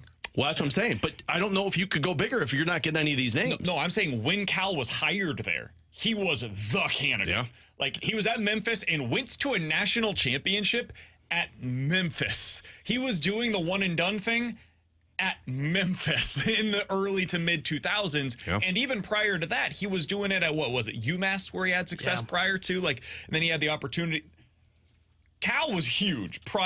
Him and Kentucky needed each other at that moment in time because Memphis had the whole scandal thing. You know, Cal was doing what Cal does. Attaboy. But you ain't cheating, you ain't trying. It worked. Amen. Like, it clearly worked for everybody involved. I don't think, like, Coach Cal now is probably what you had with Nate Oates. Like, that's the new version of what Coach Cal was previously. Maybe it was Scott Drew. Like, who's the other guy that's doing the, like, hey, this is the most exciting program going? I mean, it might be Hurley, honestly, in terms of, like, the best coach going. Yeah, but he's just not an option. I don't know where else you turn for that right now. So, I mean, maybe you call Bruce Pearl. That's who I thought. Auburn. You know who I just thought of, too? And I think he's a solid coach. He probably would not be sold very well to Kentucky. Fred Hoiberg at Nebraska had success at Iowa State. Takes that job. I don't know if he's got much of a ceiling at Nebraska. Like, he got that team to the tournament because it took him 4 years to get to that point. And that's why, like, I'm not sure that Kentucky can sell him as a hire. I still do think he is a good coach. But if I'm Kentucky, I think he's got to be on the list. And he's a name, you know? Like, I say Fred Hoiberg, you know who he is. He has ties to that program, right? Am I mistaken on that? Kentucky? I thought he had, no, in Nebraska. Maybe I'm wrong on this, and he doesn't have the ties, like, family-wise and stuff that I thought he did. I know he does at Iowa State, obviously, went there. Yeah, he's from Lincoln, Nebraska. Originally. Forget that. Go to Kentucky, dude. Like, I don't think he's leaving that job to go take the Kentucky job, Nebraska despite and it Kentucky are clearly close. being a better job, better opportunity for him. I don't think that he would take it. Hoiberg also is seeing what it looks like when you go to the other side, and, like, grass not always greener, to say the least. No, but money is. I was going to say, you know what Money is absolutely green? is green. The dollar bill. Yeah. He's making pretty good money there, though. Yeah, but imagine what Kentucky does when they're desperate. Hey, it's an option, because I don't know where else you turn if you're Kentucky. You're in a tough spot. T-Bone, you worried that they turn to Brad Underwood eventually? A little bit, but I don't think Underwood would take the job because everything that we've talked about. What are you looking at me for? Yeah, we just said money's always greener, right? Yeah, I know, but Underwood, to what we just said about Scott Drew's in a great spot to where, okay, is there a lot of pressure on him? Not really. He just took a really good team to the Elite Eight and got beat by a buzzsaw in UConn. And he's got all the NIL foundation he can need with that basketball program. They're selling out every single night. He's spoken out publicly that it's a really good program that he got to take over, even though John Gross tried to knock it down. I don't see how Underwood would say, you know what, I'm going to go to a pressure cooker in Kentucky. I just don't think he would do it. I don't know where they turn, man. Eventually, I think maybe they call Greg McDermott, the head coach at Creighton. I don't know. There's not an obvious candidate this time around. Typically, like, you can look at a job like this and say, here are the 3 or 4 calls that you make, and one of them's going to take the job. And I think their backup plan, like worst case scenario in this one, was Scott Drew. And then when he tells you no, now you get to the oh bleep moment as an administration where you're like, oh God, this was our fallback option. We thought Nate Oates is the first call that we make. And then when he tells us no, we call Dan Hurley and say, here, $12 million a year. Will you take it, Hurley? And he tells us no. And then we go to Scott Drew, which is our fallback option. And he says yes, and we're good to go because we got a guy that has won a national title recently. And we're good to go. We're Kentucky, right? We'll make this thing work. When he says no, and now you have to go beyond the cut line on your list, now you're freaking out and you're looking at your fan base saying, oh God, we basically pushed out John Calipari, and our replacement's going to be a guy that half of our fan base has never heard of. That's not a good place to be at Kentucky. You can make that work at Mizzou, not at Kentucky. And he pushed him out so, I'm going to call it slowly. You know, he got pushed out slowly to where some of the top names that were out there, like the FAU coach, took the Michigan job. Like, he would have been the guy that would have been circled as, hey, that guy got FAU to a Final Four. He decided to run it back. They weren't as successful. It didn't end up happening. That was the top candidate this offseason. But Michigan jumped ship quickly and said, fire our guy. We're going to go get him. And now you're Kentucky, and you're late. You're late to the dance table, you know? And that's the other issue where this happened, was they were too slow. And look, this was kind of a Calipari decision, but the pushing out, taking it as long as it did, you got kind of caught now to where you're like, oh, to your point, bleep, we are screwed. He's T-Bone, that's Alex, I'm BK. Coming up in 15 minutes, we'll dive into the junk drawer, but coming up next, a lot of people are bringing up Tyler O'Neill or Adolis Garcia as the ones that got away. There is one that might have gotten away. It's a guy that I would really like to see doing what he's doing now in a Cardinals uniform. We'll tell you who that is next year on 101 ESPN.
Terry Hendricks here, the Sports Center update driven by Johnny Londoff Chevrolet and Johnny Londoff Autoplex. Cardinals fell to the Phillies yesterday as they dropped 2 of 3 to Philadelphia. They are off today before being back in action tomorrow, where they start a 3-game set at the Arizona Diamondbacks. 8:40 will be first pitch tomorrow. Steven Matz will get the start for St. Louis. Brandon Pfaadt will be on the mound for Arizona. And the Blues back in action tomorrow after their win against the Chicago Blackhawks yesterday. We'll have pregame coverage starting at 6 o'clock with Alex Ferrario and Joey Vitale. Then Joey will join Chris Gerber for puck drop at 7 as the Blues take on the Carolina Hurricanes. The Sports Update is driven by Johnny Londoff. Find your road shops 24/7 at londoff.com, lotfotoplex.com. Are you kidding me?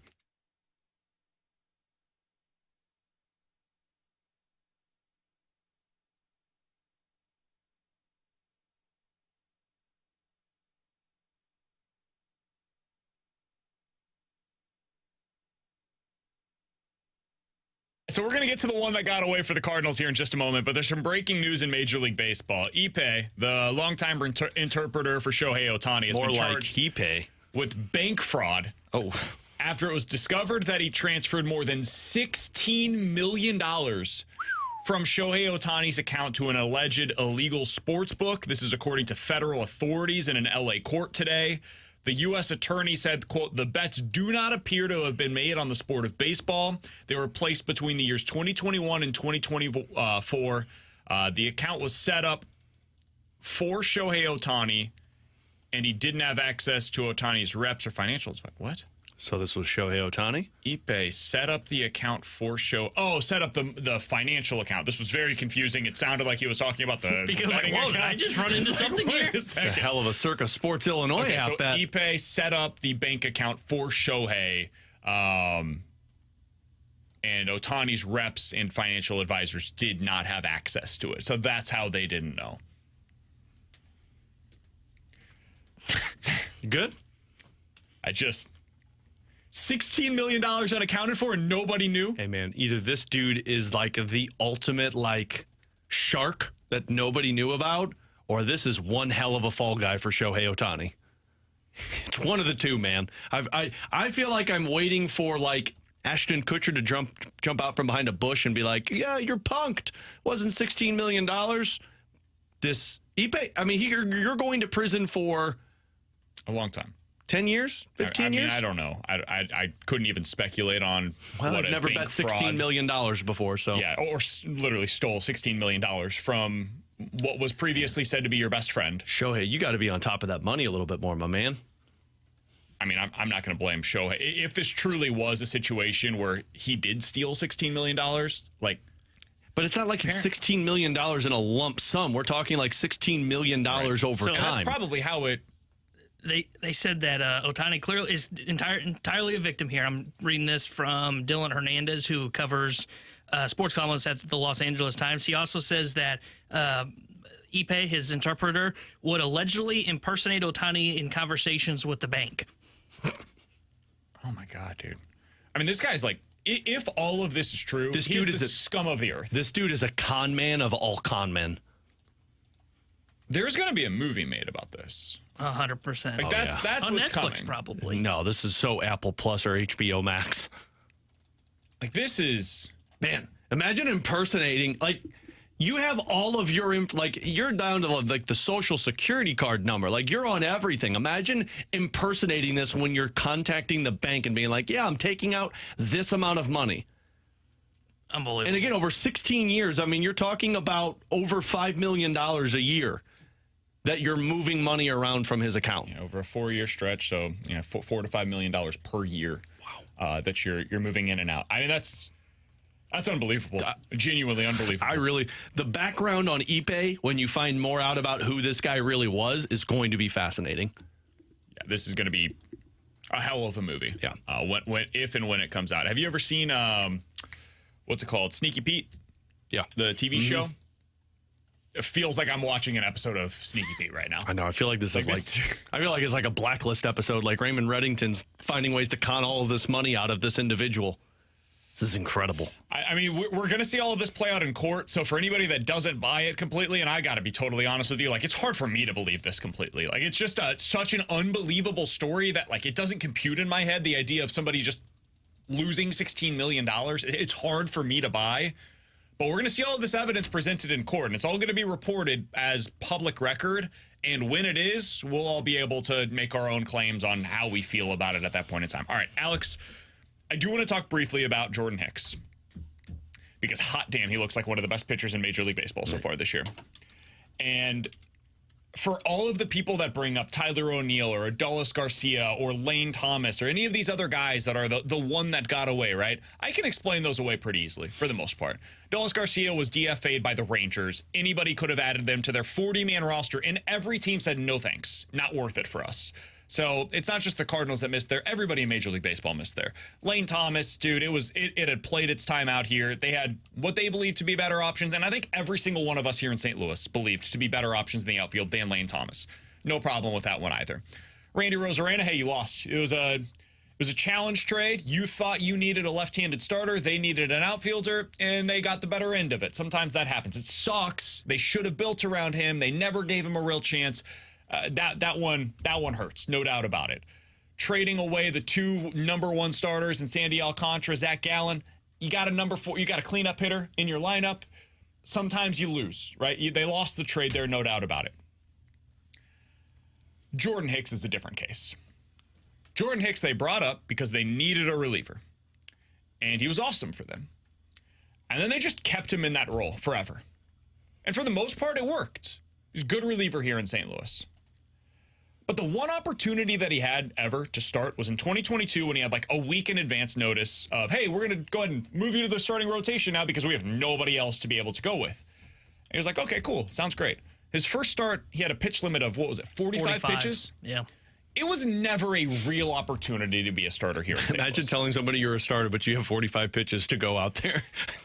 He was just trying to survive. That's all it was. He was trying to survive as a starting pitcher when he was given the opportunity here in St. Louis. Well, he started 3 games now for the San Francisco Giants this year. He's gone 18 innings in those 3 games. He's given up a total of 2 earned runs, 13 strikeouts, 3 walks. He's taking off a little bit of his velocity. He's got more movement from his sinker now, better movement, according to the people that would know stuff about the shaping of his fastballs and whatnot. And he's getting deep into these games, man. This is the one for me that as I'm watching it play out in San Francisco, I'm thinking to myself, why didn't the Cardinals ever consider stretching him out going into a spring training? Why not just find out? Especially over the last couple of years when you had nothing. Man, you were searching for everything. Libertor's getting a chance. Thompson's getting a chance. Hell, Palante's getting an opportunity. At no point did you think to yourself, let's stretch him out, let's see what it looks like as a starter, and if it doesn't work, fine, we can move on accordingly, but what's it hurt for us to give it a chance? They do this all the time with a bunch of guys, right? They had John Gant as a bleeping starter here in St. Louis. Hey, that worked out. Dakota Hudson got opportunities. That worked too. At some point, they should have given it a chance, and they never did. My fear, Alex, is they're going to do this again, because T-Bone looked at this up earlier today. I don't think people realize how good Ryan Helsley was as a starter in the minors. Yep. And the Cardinals just said, nope, you're a reliever now. When all of these other teams across Major League Baseball are looking at these dudes that throw really hard and have, like, especially, this isn't necessarily the case for Hicks, but for Helsley, really great strikeout rates, they're like, let's see how much we can get out of you as a starter, and if it doesn't work, we'll put you into the bullpen. We know Helsley's stuff works at this level. I don't know if it would work as a starter or not. But as I'm watching Jordan Hicks, all I can think to myself is they should try Ryan Helsley as a starter next year. Going into spring training, they should stretch him out and see what it looks like. Give him an entire offseason to just plan as a starter. And if it fails, cool, we've still got a good closer. But if it succeeds, dude, you might end up getting a front-end starting pitcher out of that. Maybe he's throwing 97 with this crazy strikeout stuff, giving you regularly 5-6 innings. Basically, you have now built a right-handed version of Blake Snell. I don't think they're going to do it, and I think there might be another team, the Giants, that considers doing it with him the way that they have so far with Jordan Hicks. The Giants have every bullpen Cardinals pitcher name up on their whiteboard in their office that says, when this guy's available, we go get him, because they've got a plethora of starters at the Cardinals. We ask how, like, Jordan Hicks, it got to this point. I just don't know if the Cardinals have the staff that knows how to transition a pitcher to that role. I mean, I was listening, Will Leach was talking about it yesterday, and he was watching the San Francisco Giants broadcast, their pregame show with their color commentator, and he referenced how they they basically looked at Jordan Hicks and say, look, we're going to take some velo off. We're going to change your arm angle when you throw, and this is going to give you more innings and pitches to work with to use you as a starter, and it's worked. I don't know if the Cardinals have the staff. I think that's why we saw the Hein Bloom hire. I think they're trying to get to this. I don't know if they got the staff and the ability to transition these pitchers to starters. I also think the Cardinals these last few years were in panic mode of fixing their bullpen. And so guys that could be starters, they're like, no, we need you as a reliever more. Yeah, I don't know how they got to the point on Hicks outside of being like, 100, and then said, let's just throw him in the bullpen. Like, I saw how they got to that point, but then them not stretching him out again, because even Hicks had decent numbers as a starter down in the minor leagues looking at his baseball reference page.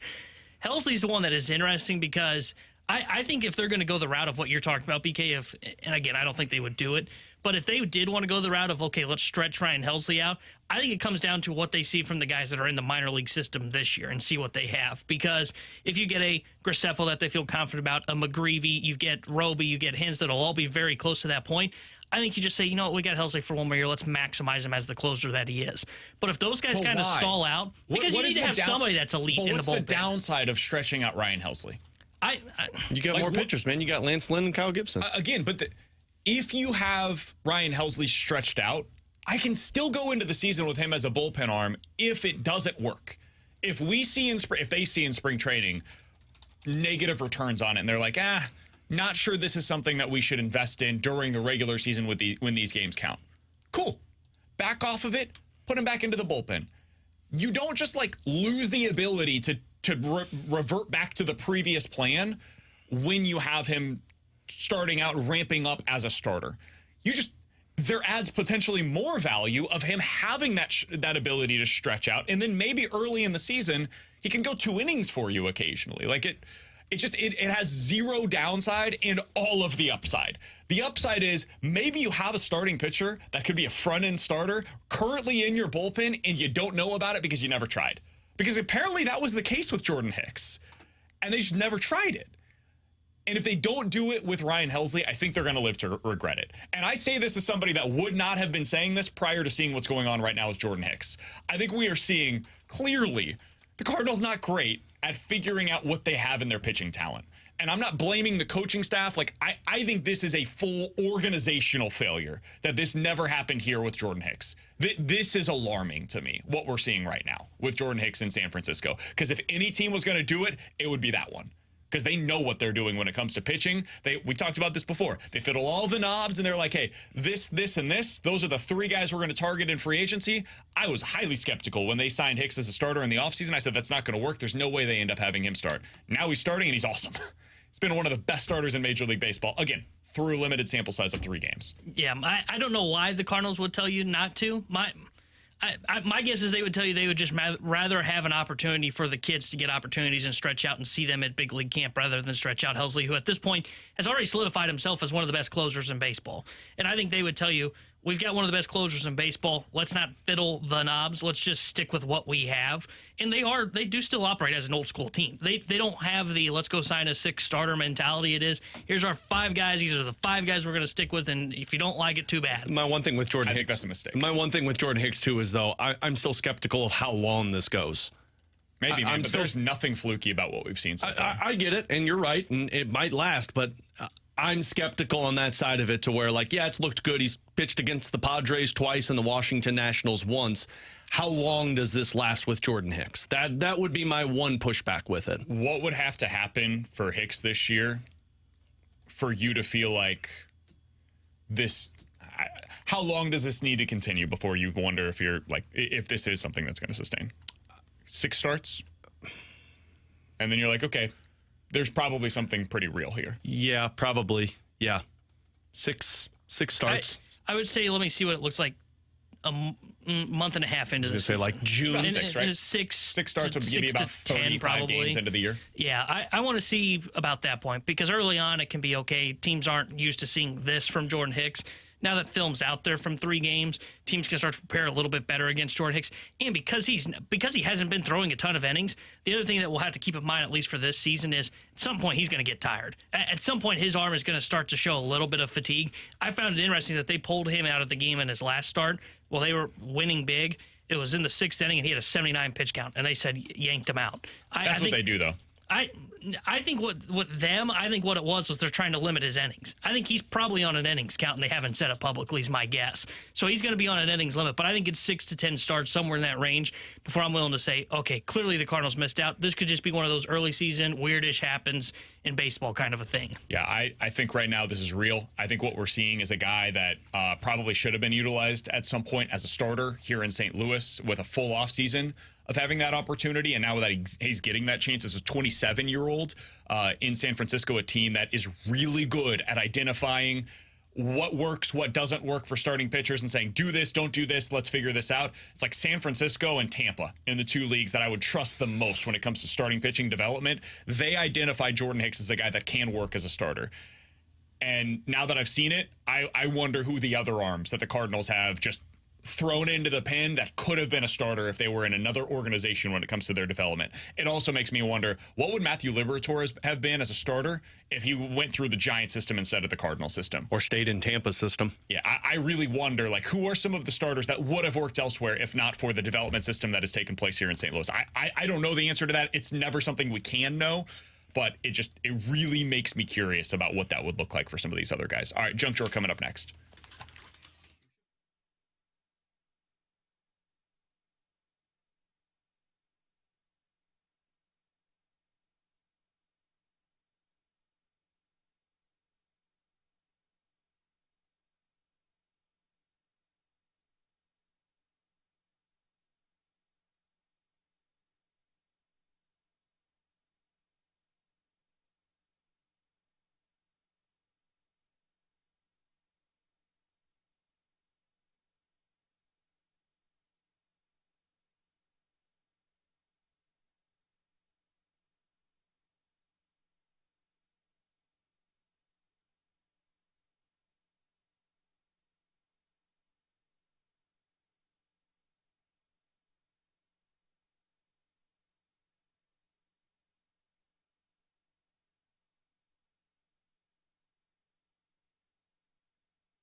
Alongside Alex Ferrario and Tanner Hendrickson, I'm Brandon Kiley. You've got BK and Ferrario here on 101 ESPN. Alex, there's something new that that millennials like yourself and I are doing when it comes to saving money. Calling me a millennial. There's a story that came out the other day, and of course, a lot of people are trying to save a little bit of money these days on different things, cutting back, right? Instead of going out and get yourself a cup of coffee every single morning, maybe you brew that cup of coffee at home. T-Bone hasn't learned that idea yet. He still goes and gets his cup of coffee every morning. We know that to be true. Let it go, T-Bone. It's not true, but okay. Yeah. I grow coffee beans in my backyard, actually. Do you? No, I wish I could. That'd be Bold awesome thing to if do you here did. in St. Louis, Hey, Missouri. I want to learn how to grow pineapple, but I just can't in this weather. Pineapple, that's interesting. According to this story, the thing that millennials are doing, this is going to shock you, Alex, to be able to save money on their monthly budget. I know this game. They're grocery shopping. They're going to buy their food at the grocery store. Man, sometimes we got to stop and think about some of these stories that we're writing. Like the New York Times has some of these stories that come out. They're like, you're never going to believe what the newest trend in pizza is. It's cheese. It's like, what are we doing here? Mind-blowing. What? If I've You're been doing my never gonna pizza believe experience that- wrong this whole time. What is going on? Millennials, they're doing this crazy thing. Those weird kids. Those kooky kids. They're going grocery shopping. I read By this the story way- and I thought to myself, What? I am dumber for having spent the time taking a By the way, to read this. I think it's great that they're like, we're saving money grocery shopping. I go grocery shopping weekly, and I don't save money doing that. That's the thing is, I guess the trend is because you're not going out to eat, I guess. Unless you're grocery shopping like, the dollar store, that might be saving you money. What a headline. Yeah. Wait, congrats, though. Well, man, then I feel like a millennial. I just went shopping the other day. Did you, after reading that, tell Kara, be like, Kara, we are only grocery shopping from now on. That's how we save money. It's genuinely an amazing I'm thing. actually saving money by not buying diapers anymore and just getting paper towels and wrapping it There you around my go. kid. Because that's how expensive diapers are. Dude, heard that. Oh, God. I'm done. I'm pleading with my 3-year-old to be like, please just poop on the potty. Please. And she laughs and poops in her diaper. I've got an old man yells at cloud moment. Oh, I'm good at those. I'm done buying toys. What? I'm done. Oh, you're Luca's favorite toys are exclusively objects around the house. Exclusively. His favorite toys are Belle, my dog's favorite toys. His favorite toys are going into the Tupperware drawer and just grabbing them and throwing them everywhere. His favorite toys are going over to Belle's water bowl and putting his hand in.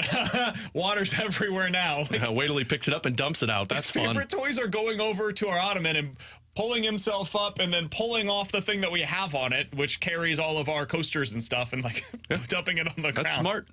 These are the things that drawers opening and closing them, pulling himself up. Like, those are the things he likes. Maybe you guys are buying exciting toys for Luca. Yeah. Maybe we need to get better toys. Maybe Luca thinks you're boring. He's like, look, guys, I need some more. The wooden spoon. Oh, yeah, the Wasn't wooden there a spoon's moment great. a couple months ago where BK's like, guys, I feel like he's bored. Yeah, he said he was And like, he now I gets don't bored. get that sense, man. You should be happy. You should be thrilled. Now he's not bored anymore. You got a great house for him. He's Yeah. interested in all of these things. Look, man, I got an entire basement filled with toys, and you know what my daughters like to do? They like to get pens and markers and draw on our walls. I got an entire coloring table for them for Christmas, and they like coloring on our walls. Somebody said, "Hi, I have grandparents buy toys." Nah, man, I don't want any of them. I don't want them. I'm going to start putting our kitchen utensils. We're going to have them buy kitchen utensils. We're just going to replace our old buy ones with the boxes. new ones. Just get a box. My youngest just pushes empty boxes around our house and giggles the whole time. All right, coming up in about 15 minutes or so here on BK and Ferrario, we're getting to T-Bone's favorite time of the week. It's Believe It or Not here on BK and Ferrario. If you guys have a scenario, throw it in on the Air Comfort Service text line right now at 314-399-9646. We'll get to those coming up at 1:15. But coming up next, Alex, the Blues right now have the goal-scoring depth that they're going to need whenever they become a contender, but they don't have that number one option just yet. We'll talk about it next year on 101 ESPN.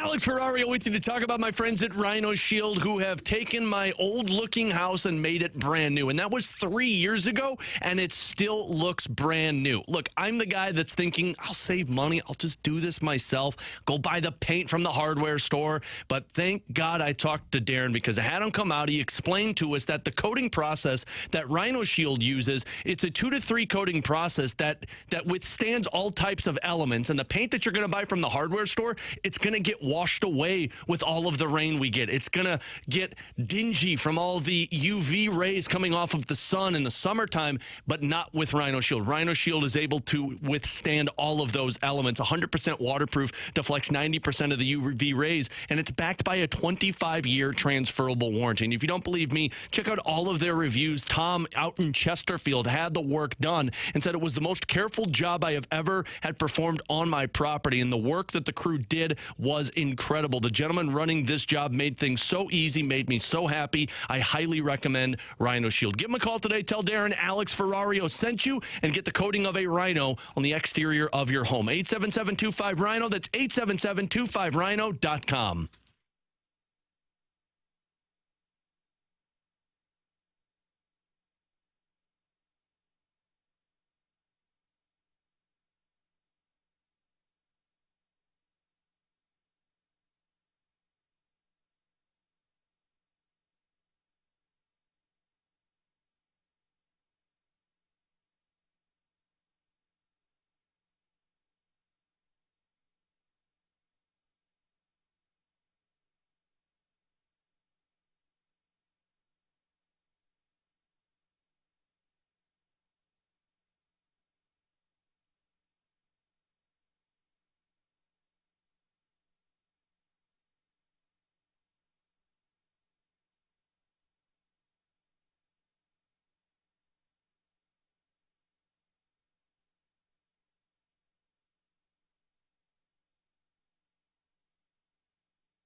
Alongside Alex and T-Bone on BK, you got BK and Ferrario here on 101 ESPN. So earlier today, Alex, Jeremy Rutherford tweeted out a good stat about the Blues, how they have 5 players on their roster this year that have scored at least 25 goals. Those players are Jordan Kyrou, who's almost certainly at this point going to finish with 30 goals. How about it? Pavel Buchnevich and Jake Neighbors, they both have 27.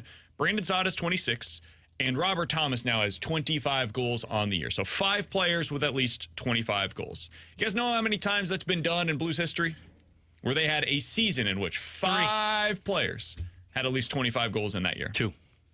It's been done 5 times. Oh, well, way to go, T-Bone. 3 times in the early 80s, 81, 82, and 84. And then 2 times, surprisingly enough, in the last 3 years. Yeah, well, the 2022, and then again this year. Way to go. Now, there's a bit of a caveat to that. In 1981, they had a player score 54 goals. 1982, they had multiple players score 38 or more goals. In 1984, they had 2 players that scored at least 40 goals. And in 2022, they had Vladimir Tarasenko, who put up 34 goals in 75 games. The Blues' leading goal scorer this year is fewer than 30 goals on the year. It's Jordan Kyrou with 29. Alex, in your opinion, is that the biggest thing that's missing right now for the Blues, is that they don't have that pure goal-scoring threat the way that you see from most of the contenders around the NHL? Yeah, I would say it's tied for first because I still believe they don't have that top dog defensively to play with Colton Parayko. But you don't have a 40-goal scorer on this team. And, I mean, if you go through let's just say the Western Conference playoffs, for example, right now, of teams that are playoff contenders, all of those have at least a 40-goal scorer when you talk about Dallas, Colorado, Winnipeg, Vancouver, Edmonton. I'm not sure if the Kings do. Nashville does, and Vegas does. And I mean, Minnesota has one. Kings are pretty similar to the Blues, actually, in this regard. So they have the depth. More with 30, and then 27, 27, 26, and then no other players over 20 this year. But let's be honest. I mean, I think they're not a real threat. I was going to say, I think we can all agree the Kings are kind of like the Golden Knights right now, where it's like, meh. But when you look at the threatening teams, and even if you go to the Eastern Conference, you're talking 40-goal scorers. Boston is probably closely similar to you, but they've got a David Pastrnak. The closest thing to the Blues in terms of the way that they are constructed is actually the Dallas Stars. Their leading goal scorer this year is 32 goals. It's Wyatt Johnson. And then you got Rope Hintz at 30, and then nobody else above 28 on the year. But you have 5 other dudes between 21 and 28 goals scored this year. Jason Robertson, 28. Pavelski, 27. Duchesne, 25. Sagan, 25. Bin, 21. Marchment, 21 as well. But this is a lot of people in Dallas would probably say off year for Robertson because you had back-to-back years where he scored 40 goals. Sure. But this year he doesn't, and they're still one of the top teams in the NHL. And it speaks to, like, if you're going to build that way, here's the problem. They have an excellent defense.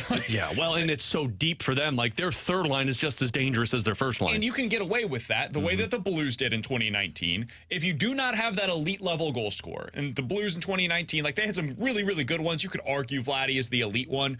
But if you don't have that every year, definitely going to get to 40 goals, you better be damn good on the blue line. Yeah. And that is where the Blues, in my opinion, I know you said you think that the defensive core is probably the number one need. It's got to be one or the other. And I don't know which one's easier to do, honestly. Like, is it easier to find that pure goal scorer? Because you only need one of them. You've got some depth right now. You need one guy that, like, is the 40-goal scorer consistently. Or is it easier to just completely overhaul this defensive core in a way that builds a team that can be constructed around that group? I think it's probably the goal scorer. I was going to say, you're asking, like, which is easier to accomplish right now? Learning trig in, like, 2 months or, like, learning, biochemistry in 2 months? Because, like, both are very difficult. I think you're more set up to find a 40-goal scorer because you have the playmaker, and it's a matter of finding the right guy that meshes well with Robert Thomas. I mean, frankly, in a healthy season, I think Jake Neighbors could probably get close to touching that for how he plays. It's just a matter of, can he stay healthy? And you have to have another line combination there. 40? I think you could. I think you could see kind of like what Michael Bunting. I don't know if it happens next season, but I think you could see a Michael Bunting-esque season for a Jake Neighbors. I think you would also need another elite level player with him. You need a shooter. Yeah. Then that's what Edmonton has. I mean, you got him playing with McDavid and Nugent Hopkins, so you know it's there. I think you could find that. It is very difficult to find that top defenseman. So you've at least seen signs trending in a positive direction on the defensive side that if you had to run it back next year, you're thinking, okay, well, our goaltending is awesome. If we run it back with these guys, maybe we can tighten things up. But you got to go get the 40-goal score. And it can't just be, Kyrou's a 40-goal scorer. No, I need a 40-goal scorer consistently, which seems very difficult, but that's what winning teams have right now. And if you've got a number one centerman, you're not going to have any success unless you have a number one winger with him. And right now, I am higher on Kyrou and Buchnevich, I think, than the rest of the group in this room. And I think probably more so than most of the people that are hosting on the station. That being said, like, do I think that Jordan Kyrou is the player that we're referencing? I don't. I don't think he's that now. I don't think he's that in the future necessarily. I think he can be an overqualified second-line winger, and I think he can be that for a championship contending team. I still believe that. I don't know that he's a number one guy, and I don't know that I know he's not now, and I don't think he's going to be in the future. And those guys are really hard to find. They're really hard to acquire. They potentially had a chance to do so when Matthew Tkachuk became available. I also, by the way, am not sure that Brady Tkachuk is this guy either. Even if he does become available this offseason, he's closer than anything you have currently, for sure. Alex, do you think he would fit into that criteria for you? I think if you put him with Robert Thomas, he could. But I can't set it in stone and say he's going to be a 40-goal scorer every season for you because, I mean, you could say Ottawa is bad, but he's playing with a lot of talented players in Ottawa. He's playing with Shane Pinto, Tim Stützle. Like, these guys are elite players, and he's gotten to 35 goals. Now, is the coaching abysmal in Ottawa? Have they had their problems? Absolutely, and it's hard to score goals when you're spending most of the time in your own zone. I think he could be a 40-goal scorer with Robert Thomas. I don't know if every single season I mark it down in pen and say 40-goal scorer. That's fair. So here's a question, or is something that the text line brings up. And by the way, 314-399-9646 is the Air Comfort Service text line. This comes from the 636. Guys, Vegas didn't have that either. Correct. And what I'm saying is when you get to the place of trying to become a Stanley Cup champion, you have to be elite somewhere. You've either got to be an elite-level goal-scoring team or an elite-level defensive team. The Blues in 2019, and if you're that elite-level defensive team, you can be constructed in a way where it's just depth. Yep. Like, you've got a bunch of dudes that can get you 20 to 30 goals. You can operate that way. That's what Vegas was. That's what this year, like, Dallas is trying to become. Winnipeg, in some ways, is that team, although they have guys that are capable of doing more. I think that the Blues, in order to get to that next level, it's harder to become that defensive-minded team that is elite there because you need like 4 new defensemen in that case than it is to become the team that has really good depth of scoring with an elite-level shot producer and a goalie that will save you enough defensively to let you go on a run. He covers up for some of your mistakes that exist defensively. That's more the Colorado experience of what they became offensively. Yeah, you can't do what Vegas did. I mean, they had Pietrangelo, Haig, Alec Martinez, Shea Theodore, or I said Shea Theodore, Zach Whitecloud, Nicholas Haig. Like, they had top 4 defensemen from 1 to 6 every single night. You can't do what they did. They built it that way so that they don't need 40-goal scorers. So if you want to go that route, fine, but you're not going to get there. You have one guy that I would say would match up to what the Vegas Golden Knights have. You have to go the route of getting a goal scorer. Unless you have a number 1 defenseman currently on the team, in which case his name might be Scott Perunovich. Alex, what have you seen from him? I've seen a lot more positive strides. I don't think he's a number 1 defenseman. I don't even know if he's a top 4 defenseman, but he's played 3 consecutive games where he's been 20 minutes or higher. 2 of those 3, he finished the game as a plus. He's picked up 2 assists. He's been playing a lot of even strength time. You're doing this with Justin Falk out of the lineup, with Torrey Kruger got injured last night, and Scott Perunovich has been playing meaningful minutes. I think what they're figuring out right now is, hey, Perunovich has stayed healthy all season for us. Now we're starting to see him perform better. Does he fit into our team next season? And the answer is yes, pending tomorrow against Carolina. Dude, these next 3 games are going to be really good tests for him on that top pair. Carolina, Seattle, Dallas, those are 3 teams that you want to see him against. And I hope that Bannister keeps him with Parayko. I think he will. He has to. You have to put him against the Carolina Hurricanes because, look, the problem isn't offensively for Perunovich. You know it's there. The problem is defensively and transitioning. And I think it's looked better, but it's looked better against Anaheim, San Jose, and Chicago. If it looks better against Carolina and Dallas, you might have at least answered one of those questions of, okay, well, now we can overhaul our top 4 with a Perunovich. If we keep a Nick Leddy, Colton Parayko, and now you've got a Matt Kessel, now at least you feel a little bit more optimistic about this top 4. He's Alex, that's T-Bone on BK. Coming up next, believe it or not, here on BK and Ferrario.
Guys, Thursdays for me is like JoJo when he got that strikeout the other night. Red Bull, crushing it. Believe it or not, I'm walking on air. I never thought I could feel so Free, flying away on a wing and a prayer. Who could it be? Believe it or not, it's just me. 314-399-9646 is the Air Comfort Service text line for Believe It or Not. You give us a scenario, we will tell you if we are believing it or not here on BK and Ferrario. So I've got some new info on this whole Ippei situation. If you're not familiar with that name, he is the former, now You will be. translator for Shohei Ohtani. According to Jason Stark, the complaint against him alleges that between December of 21 and this January, Ippei placed approximately 19,000 bets. He lost $182 million and won $142 million. So in net, he lost a total of $40 million. Guys, believe it or not, while placing 19,000 bets and losing nearly $50 million over a 2-year stretch, there was not a single person in his orbit that thought to themselves, this dude's got a gambling problem. No, man. Why would he have a gambling problem? You don't know what he's doing. We did the math during the break. If he placed 19,000 bets over roughly a 2-year stretch, he's placing like 30 bets a day on average. And losing... I see no problem here. Nobody... You guys, are we supposed to believe that nobody in his orbit was aware of this? His best friend who gave him control of his finances didn't obviously know about it. You think somebody else does? Yeah, allegedly. I don't even know if this dude has, does he have a family? If he wasn't sweating this out and Shohei didn't pick up on it, this is the best poker face I've ever seen. Look at every picture of him. He looks pissed off, so he's probably losing a lot of bets. He's got to keep that internal, man. Somebody said this dude bets like BK. Oh, worse than BK. BK He apparently sent a 40. text to his bookie and says, I'm really bad at this betting thing, huh? LOL. Can I get more? Oh, well, I've texted that to people before. Me too, buddy. I text that to my dad all the time. I'm like, hey, what do you think of this? Oh, I'm bad at this. My God, man. I love it, man. He's going to spend 30 years in prison. To answer the question, no, I'm not believing it. I can't wait to see all of this evidence presented in court. A lot here, man. What do you think Shohei's thinking as this just keeps leaking out, being like, oh, my God. Man, that was a gambling problem. Nobody brings up to him. That guy that has a crippling gambling addiction, allegedly, oversee my finances. We know, like, locker rooms, like, they joke around with, like, guys are joking around with Shohei about this, right? Or do you think nobody's speaking about this? Oh, nobody's talking to You don't Shohei. think so? No. You know how I'll kind of pick at a scab? Pick at a scab. Like, you go in with a knife and say, I'm going to rip this bad boy off. Something happens, and it's like clearly a little bit of a... Internally, BK says internally I probably shouldn't say this, and is like, nah, F it, and just lets it fly. But like once that happens, later I'll just reference back to it, right? You just kind of keep going, and you're like, okay, it becomes a running joke, a running bit in our conversations. That doesn't happen here. Oh, man. That's not allowed. See, here. if Mookie Betts is my teammate, I'm always yelling, hey, Betts. And then when Mookie turns around, I'm like, no, not you, Shohei. That's pretty good. Probably wouldn't be on the Dodgers very often, but hey, Betts. No, not you, Mookie. Shohei. And then we find out reports that guy's available on the trade market. He's been cut off the roster. He's been cut off the roster immediately. All right, guys, believe it or not, Doug Armstrong does not select in the first round this year at the draft. I think he's selecting. I'm going to say not as well. I think it's... Vegas. Hey, it might be real. We might be able to do it this year. Sphere. Circa. Oh, wait, I'm not affiliated with that. It's fine. Just chant it with us, baby. I know it's not more likely to happen. I think it's more likely he would trade up in the draft rather than trade that pick away to get something and not be selecting. So I'm not going to believe this. I do think that pick might be swapping hands a little bit, but I don't think it's going to be him trading it away to get something and then not selecting. Let me ask another one then. Believe it or not, the Blues take all 5 picks in the first 3 rounds this year. That's fun. 2 in I'm the gonna not second, 2 believe in the that. third. I'm going to not believe that. I think they move some of that. Because I wonder, to T-Bone's point, to move up, wonder if you just say, bleep it, let's package all of them together and move up to a top 10 spot.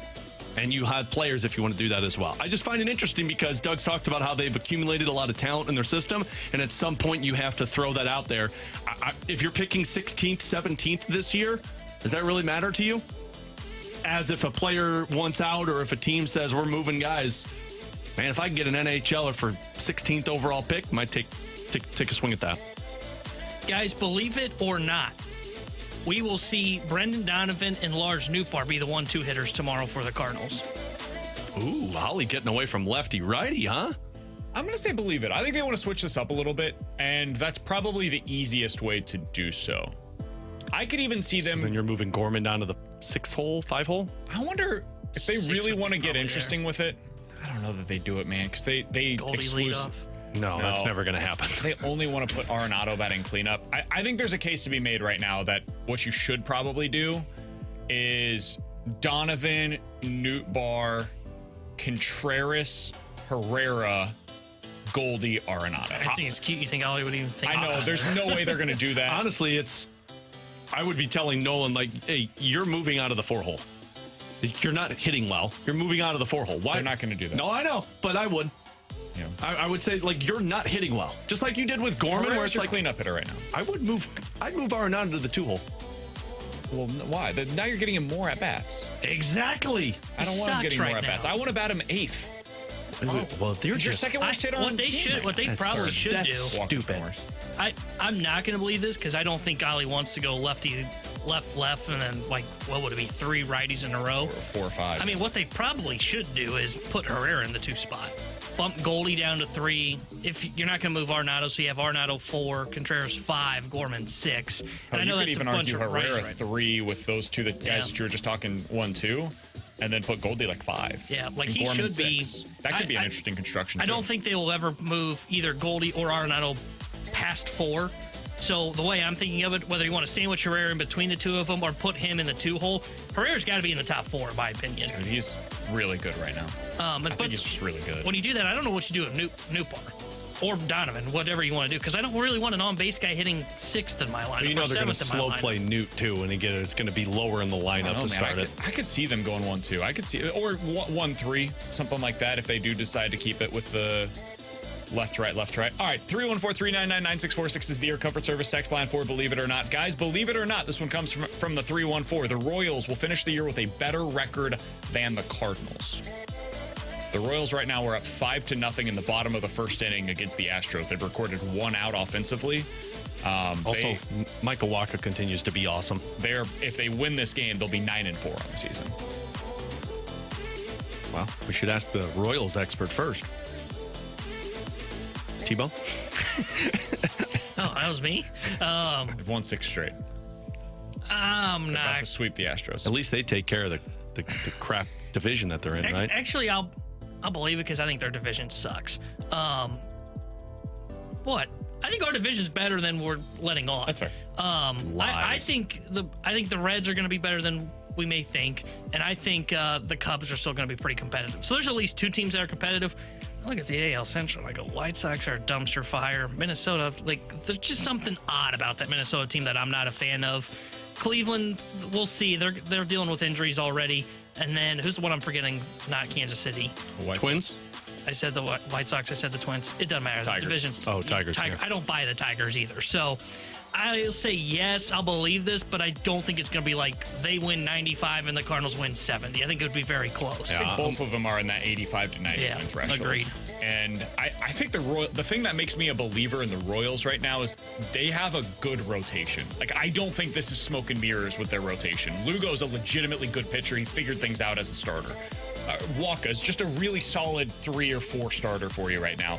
Cole Reagans is like, man, it's really unfortunate for the Cardinals that they made that trade for Aroldis Chapman first, because I'm guessing the Cardinals probably would have targeted him as the guy they get in return for Jordan Montgomery. Reagans is like, he might be an ace. Like, he might be a legit number 1 starter right now, and it happened overnight for the Royals.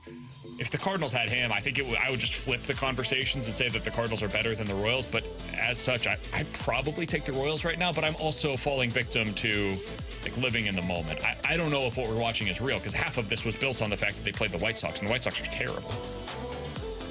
314-399-9646 is the Air Comfort Service text line.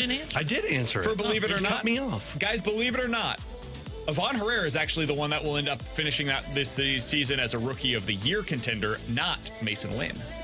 I'm not going to believe it because when Wilson Contreras is healthy, I don't know if he's going to stay in the lineup consistently, especially with Donovan, with Nootbaar. I don't see. I still think we're going to see 60, 70 games from Ivan Herrera this season, and I don't know if you could do it that way. I think it's going to be tough for him because I think Alex is right. I think in theory, it's easy to say, oh, well, you just DH Herrera, or he catches. He'll definitely catch when Contreras isn't catching. But they're not going to just consistently say, all right, let's pull Goldie out of the lineup. Let's consistently pull Arenado out of the lineup. Let's consistently pull Walker out of the lineup. They're going to want to DH those guys. And when they start to do that and Contreras is catching that day, those at-bats start to fall off for Herrera. So I'm not going to believe it. I love the thinking, though. And I remember I tinfoiled in the offseason that I think this team, if Contreras didn't improve, and I think Contreras has improved defensively, which makes this even tougher, I thought there was a chance Herrera was the starting catcher next season. And the way he's playing, honestly, I wouldn't still mind if they had the approach of what could we get for Contreras if we dealt him this offseason. Interesting, man. I think the guy that they... Ivan Herrera as a trade chip is... That's how you get your ace. That's how you get, especially if he plays like this, that's how you get your ace. I wouldn't want to do it because... Would you rather do him or Gorman? Because those are the best two pieces that they're going to be asking about. Yeah, I mean, it's Herrera. Because you've got your catcher. And this is why the way they handled the Kisner thing baffled me. Because I understood they wanted him on the roster, and I can clearly see why. Okay, but you had a quality backup now in Kisner. That wasn't going to be a starter. Kisner was never a starting caliber catcher. But he handled your pitching staff. Handled the pitching staff, a perfect backup. We talked about this at one point. I don't know if it was on air or behind the scenes. We said, man, imagine what you could have gotten if you packaged Herrera and Sajaci, and then maybe a pitching prospect involved. What could you have gotten for you could have got your Logan a number Gilbert 2 starter? I think you could have got a Logan Gilbert from Seattle. I don't know if I'd go that far, but they definitely would have gotten a really good piece in return. I think you would have got the guy for you.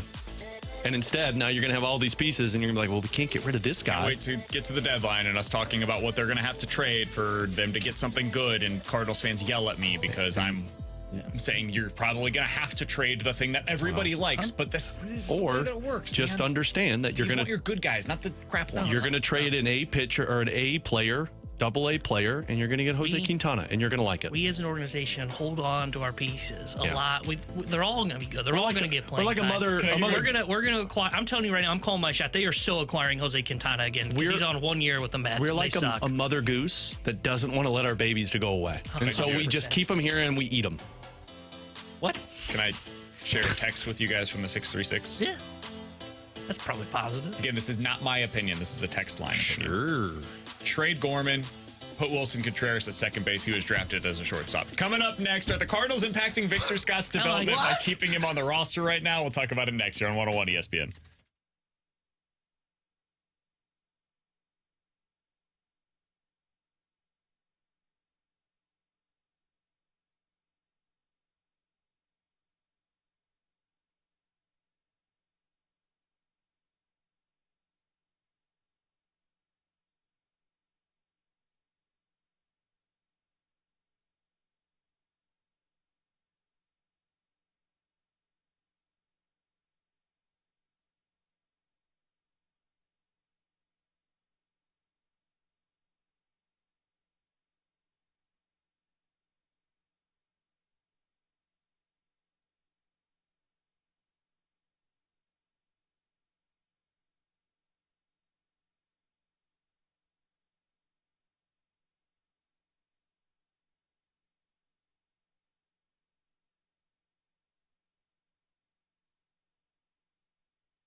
Energy with a sports update brought to you by Saliga Heating and Cooling. The Cardinals dropped 2 of 3 to the Philadelphia Phillies with their loss yesterday. They are off today before they start a 3-game set at the Arizona Diamondbacks tomorrow night. 8:40 will be first pitch. Steven Matz on the mound for St. Louis. Brandon Pfaadt will get the start for Arizona. And the Blues beat the Blackhawks last night. They'll be back in action tomorrow night. And we'll have pregame coverage starting at 6 o'clock with Alex Ferrario and Joey Vitale. Then Joey joins Chris Kerber for Puck Drop at 7 as the Blues take on the Carolina Hurricanes. This sports update is brought to you by Saliga Heating and Cooling, independent American Standard heating and air conditioning dealer.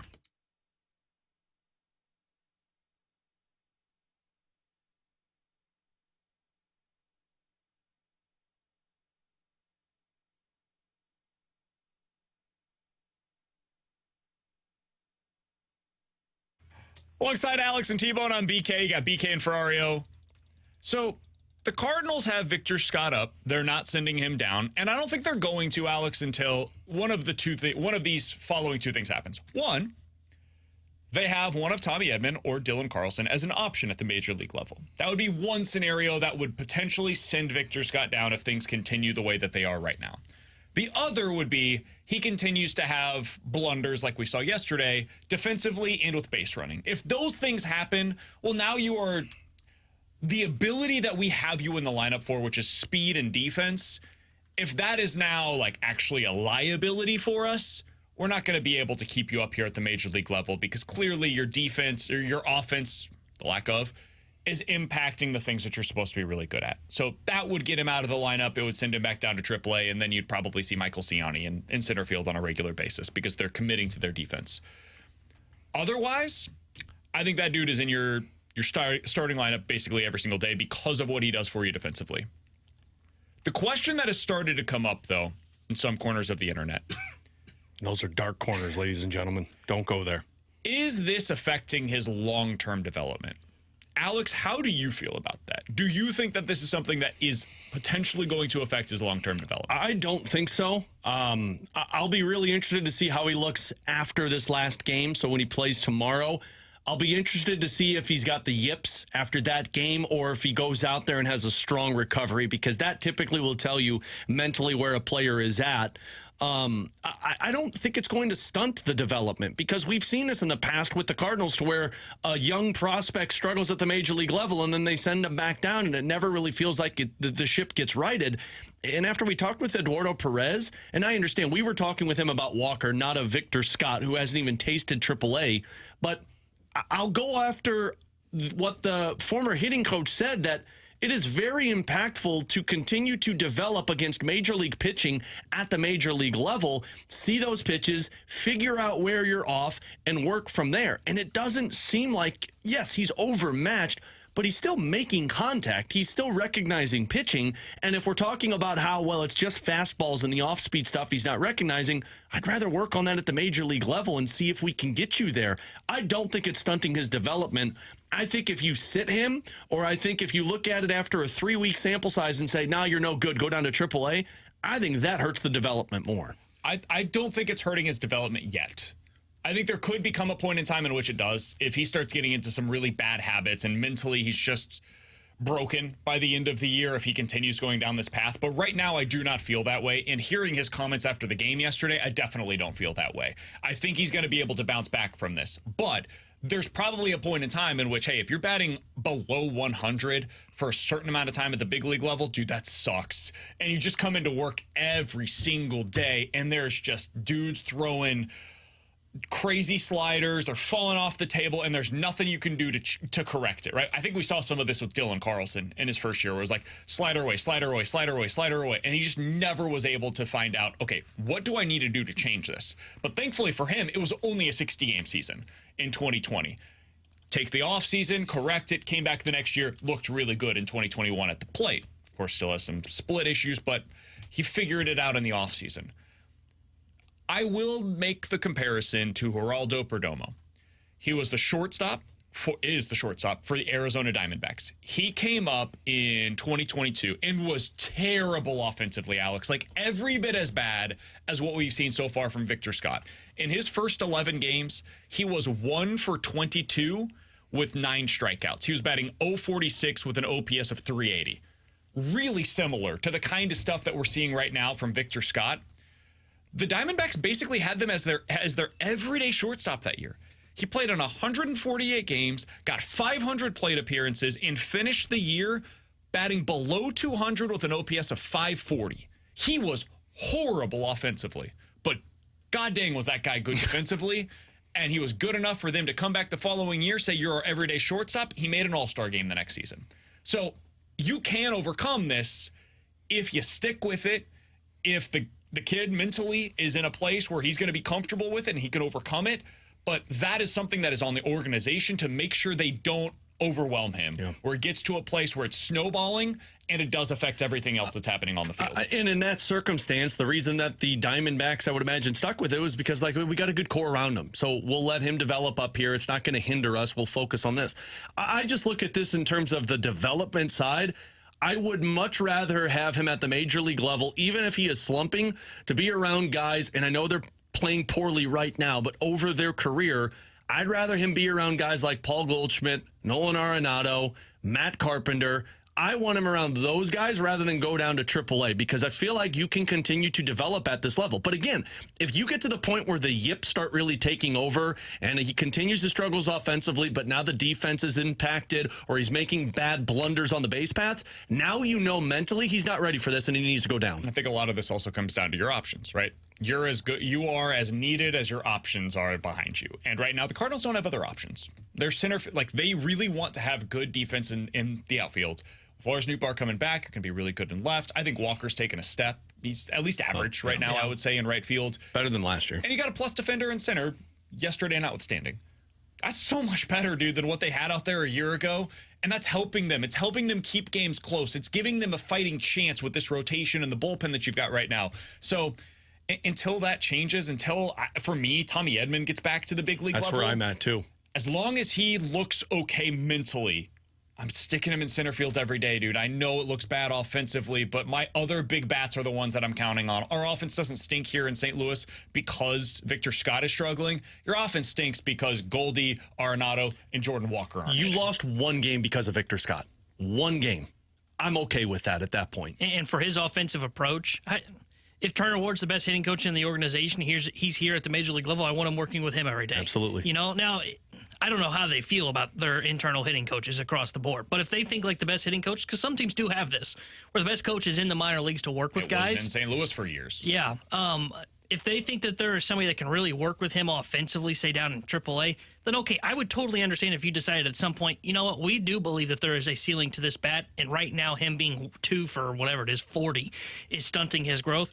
Let's have him go work with our best hitting coach. I would trust Turner Ward, though, right now to help him try and start recognizing pitches. And to your point, like, it's not like he looks awful at the plate. He definitely struggles against breaking pitches, but he's timing up fastballs. And he's starting, at least in my opinion, the last couple games, he's starting to lay off of the high fastball that he was chasing. Now it's just focusing on that spin, focusing on that curveball. And you're right. I want him talking with the veteran guys. Maybe not Arenado. He's not a fan of the young guys. Stay away from that right now. I would want him talking with the veterans, and if Turner Ward is the best hitting coach or one of the assistants is the best hitting coach in the organization, I want him here working with him. Coming up next, we got to take a look across Major League Baseball. There are some really surprising early season trends. We'll get into it next year on 101 ESPN.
Hey, coming up on Friday morning from 7 to 10 o'clock, grand opening of the Rawlings Experience out at Westport Plaza, and the opening drive will be there. You can experience all the past, present, and future for everything baseball and softball. The opening drive will be there live Friday for the grand opening of the Rawlings Experience at the Westport Plaza. All the details for that are at 101ESPN.com. Alex, to finish out the show today, I do want to take a look kind of across Major League Baseball, a bigger picture view on this. So the Royals are beating the ever-loving hell out of the Houston Astros right now. They're not the first team to do this. If the Astros lose today, they will be 4-10 on the season. Things have gone really south really quickly for the Astros. Framber Valdez, by the way, who I mentioned the other day as a candidate for the Cardinals at the deadline, if this continues. Yeah, what happened the next day? Elbow popped, and so, probably not going to be that option for the Cardinals. Doesn't do that. It's been a weird start to the season, man. You look across the National League, the only non-Central teams that are above 500 right now are the Dodgers and the Braves. It's not surprising that those two teams are really good. It's surprising that nobody else has emerged above 500 so far this year. What is your biggest takeaway from the early season trends that we've seen across Major League Baseball, Alex? I think a lot of it is the pitching side, to where you're starting to see a lot of guys impressed to the point of where it felt like there weren't a lot of aces around or a lot of top dogs around, and now you're seeing more of them come out. I just still don't buy into a lot of these teams that are starting off red hot. I mean, look, Cleveland's already starting to suffer from the injury bug after they started off great. I think we're all on the same page with Pittsburgh, where it's like, hey, they look great right now, but what's that going to look like 2 months from now? Fall for it again, but whatever. Yeah, I just like O'Neal Cruz. That's just where I'm at. Weirdish happens, I've said in the first month of the season. But you do love the Pirates. Even Kansas City. I don't think Kansas City continues this trend, but the cream always rises to the top. That's why by about June, you start to see the real trends take place. Although I will say, I do think this is a problem for Houston. I think Houston's starting to hit their happy ending right now, to where it's all going south real quick. I think that means something you didn't mean for it to mean right there. No, I did. I will be curious to see, last season was their happy ending. There have been seasons in recent years where there's just not a lot of sellers that have real pieces for teams to buy at the deadline. If Houston is bad this year, that is a team that could be there are real pieces on that team that are nearing the end or at the end of their contracts. That would be very interesting for some of the buyers around Major League Baseball, and we all know that the Dodgers are going to be that buyer. The Miami Marlins have some pitching that could be available at the deadline that would be interesting to teams. The Mets have a lot of pieces, including Pete Alonso and Jose Quintana, that could be of interest to teams across Major League Baseball. There are, the Cardinals, if things do go sideways, I would assume Goldie will be a guy that has to be in discussions by the time we get to the trade deadline. So some interesting potential sellers that are emerging again 2 weeks into the regular season. It's been a fun start so far. Some stuff that we did not anticipate. Go Cardinals. For Alex and T-Bone, I'm BK. If you missed anything from today's show, be sure to check out the podcast page, 101ESPN.com. The free 101 ESPN app is where you go to find it. It's all presented by Dobbs Tire and Auto Centers. We'll talk to you guys tomorrow at 11 a.m. The Fast Lane's coming up next here on BK and Ferrario. Joey V does Big D. Joe, time, man. Maybe we should work on the name a little bit.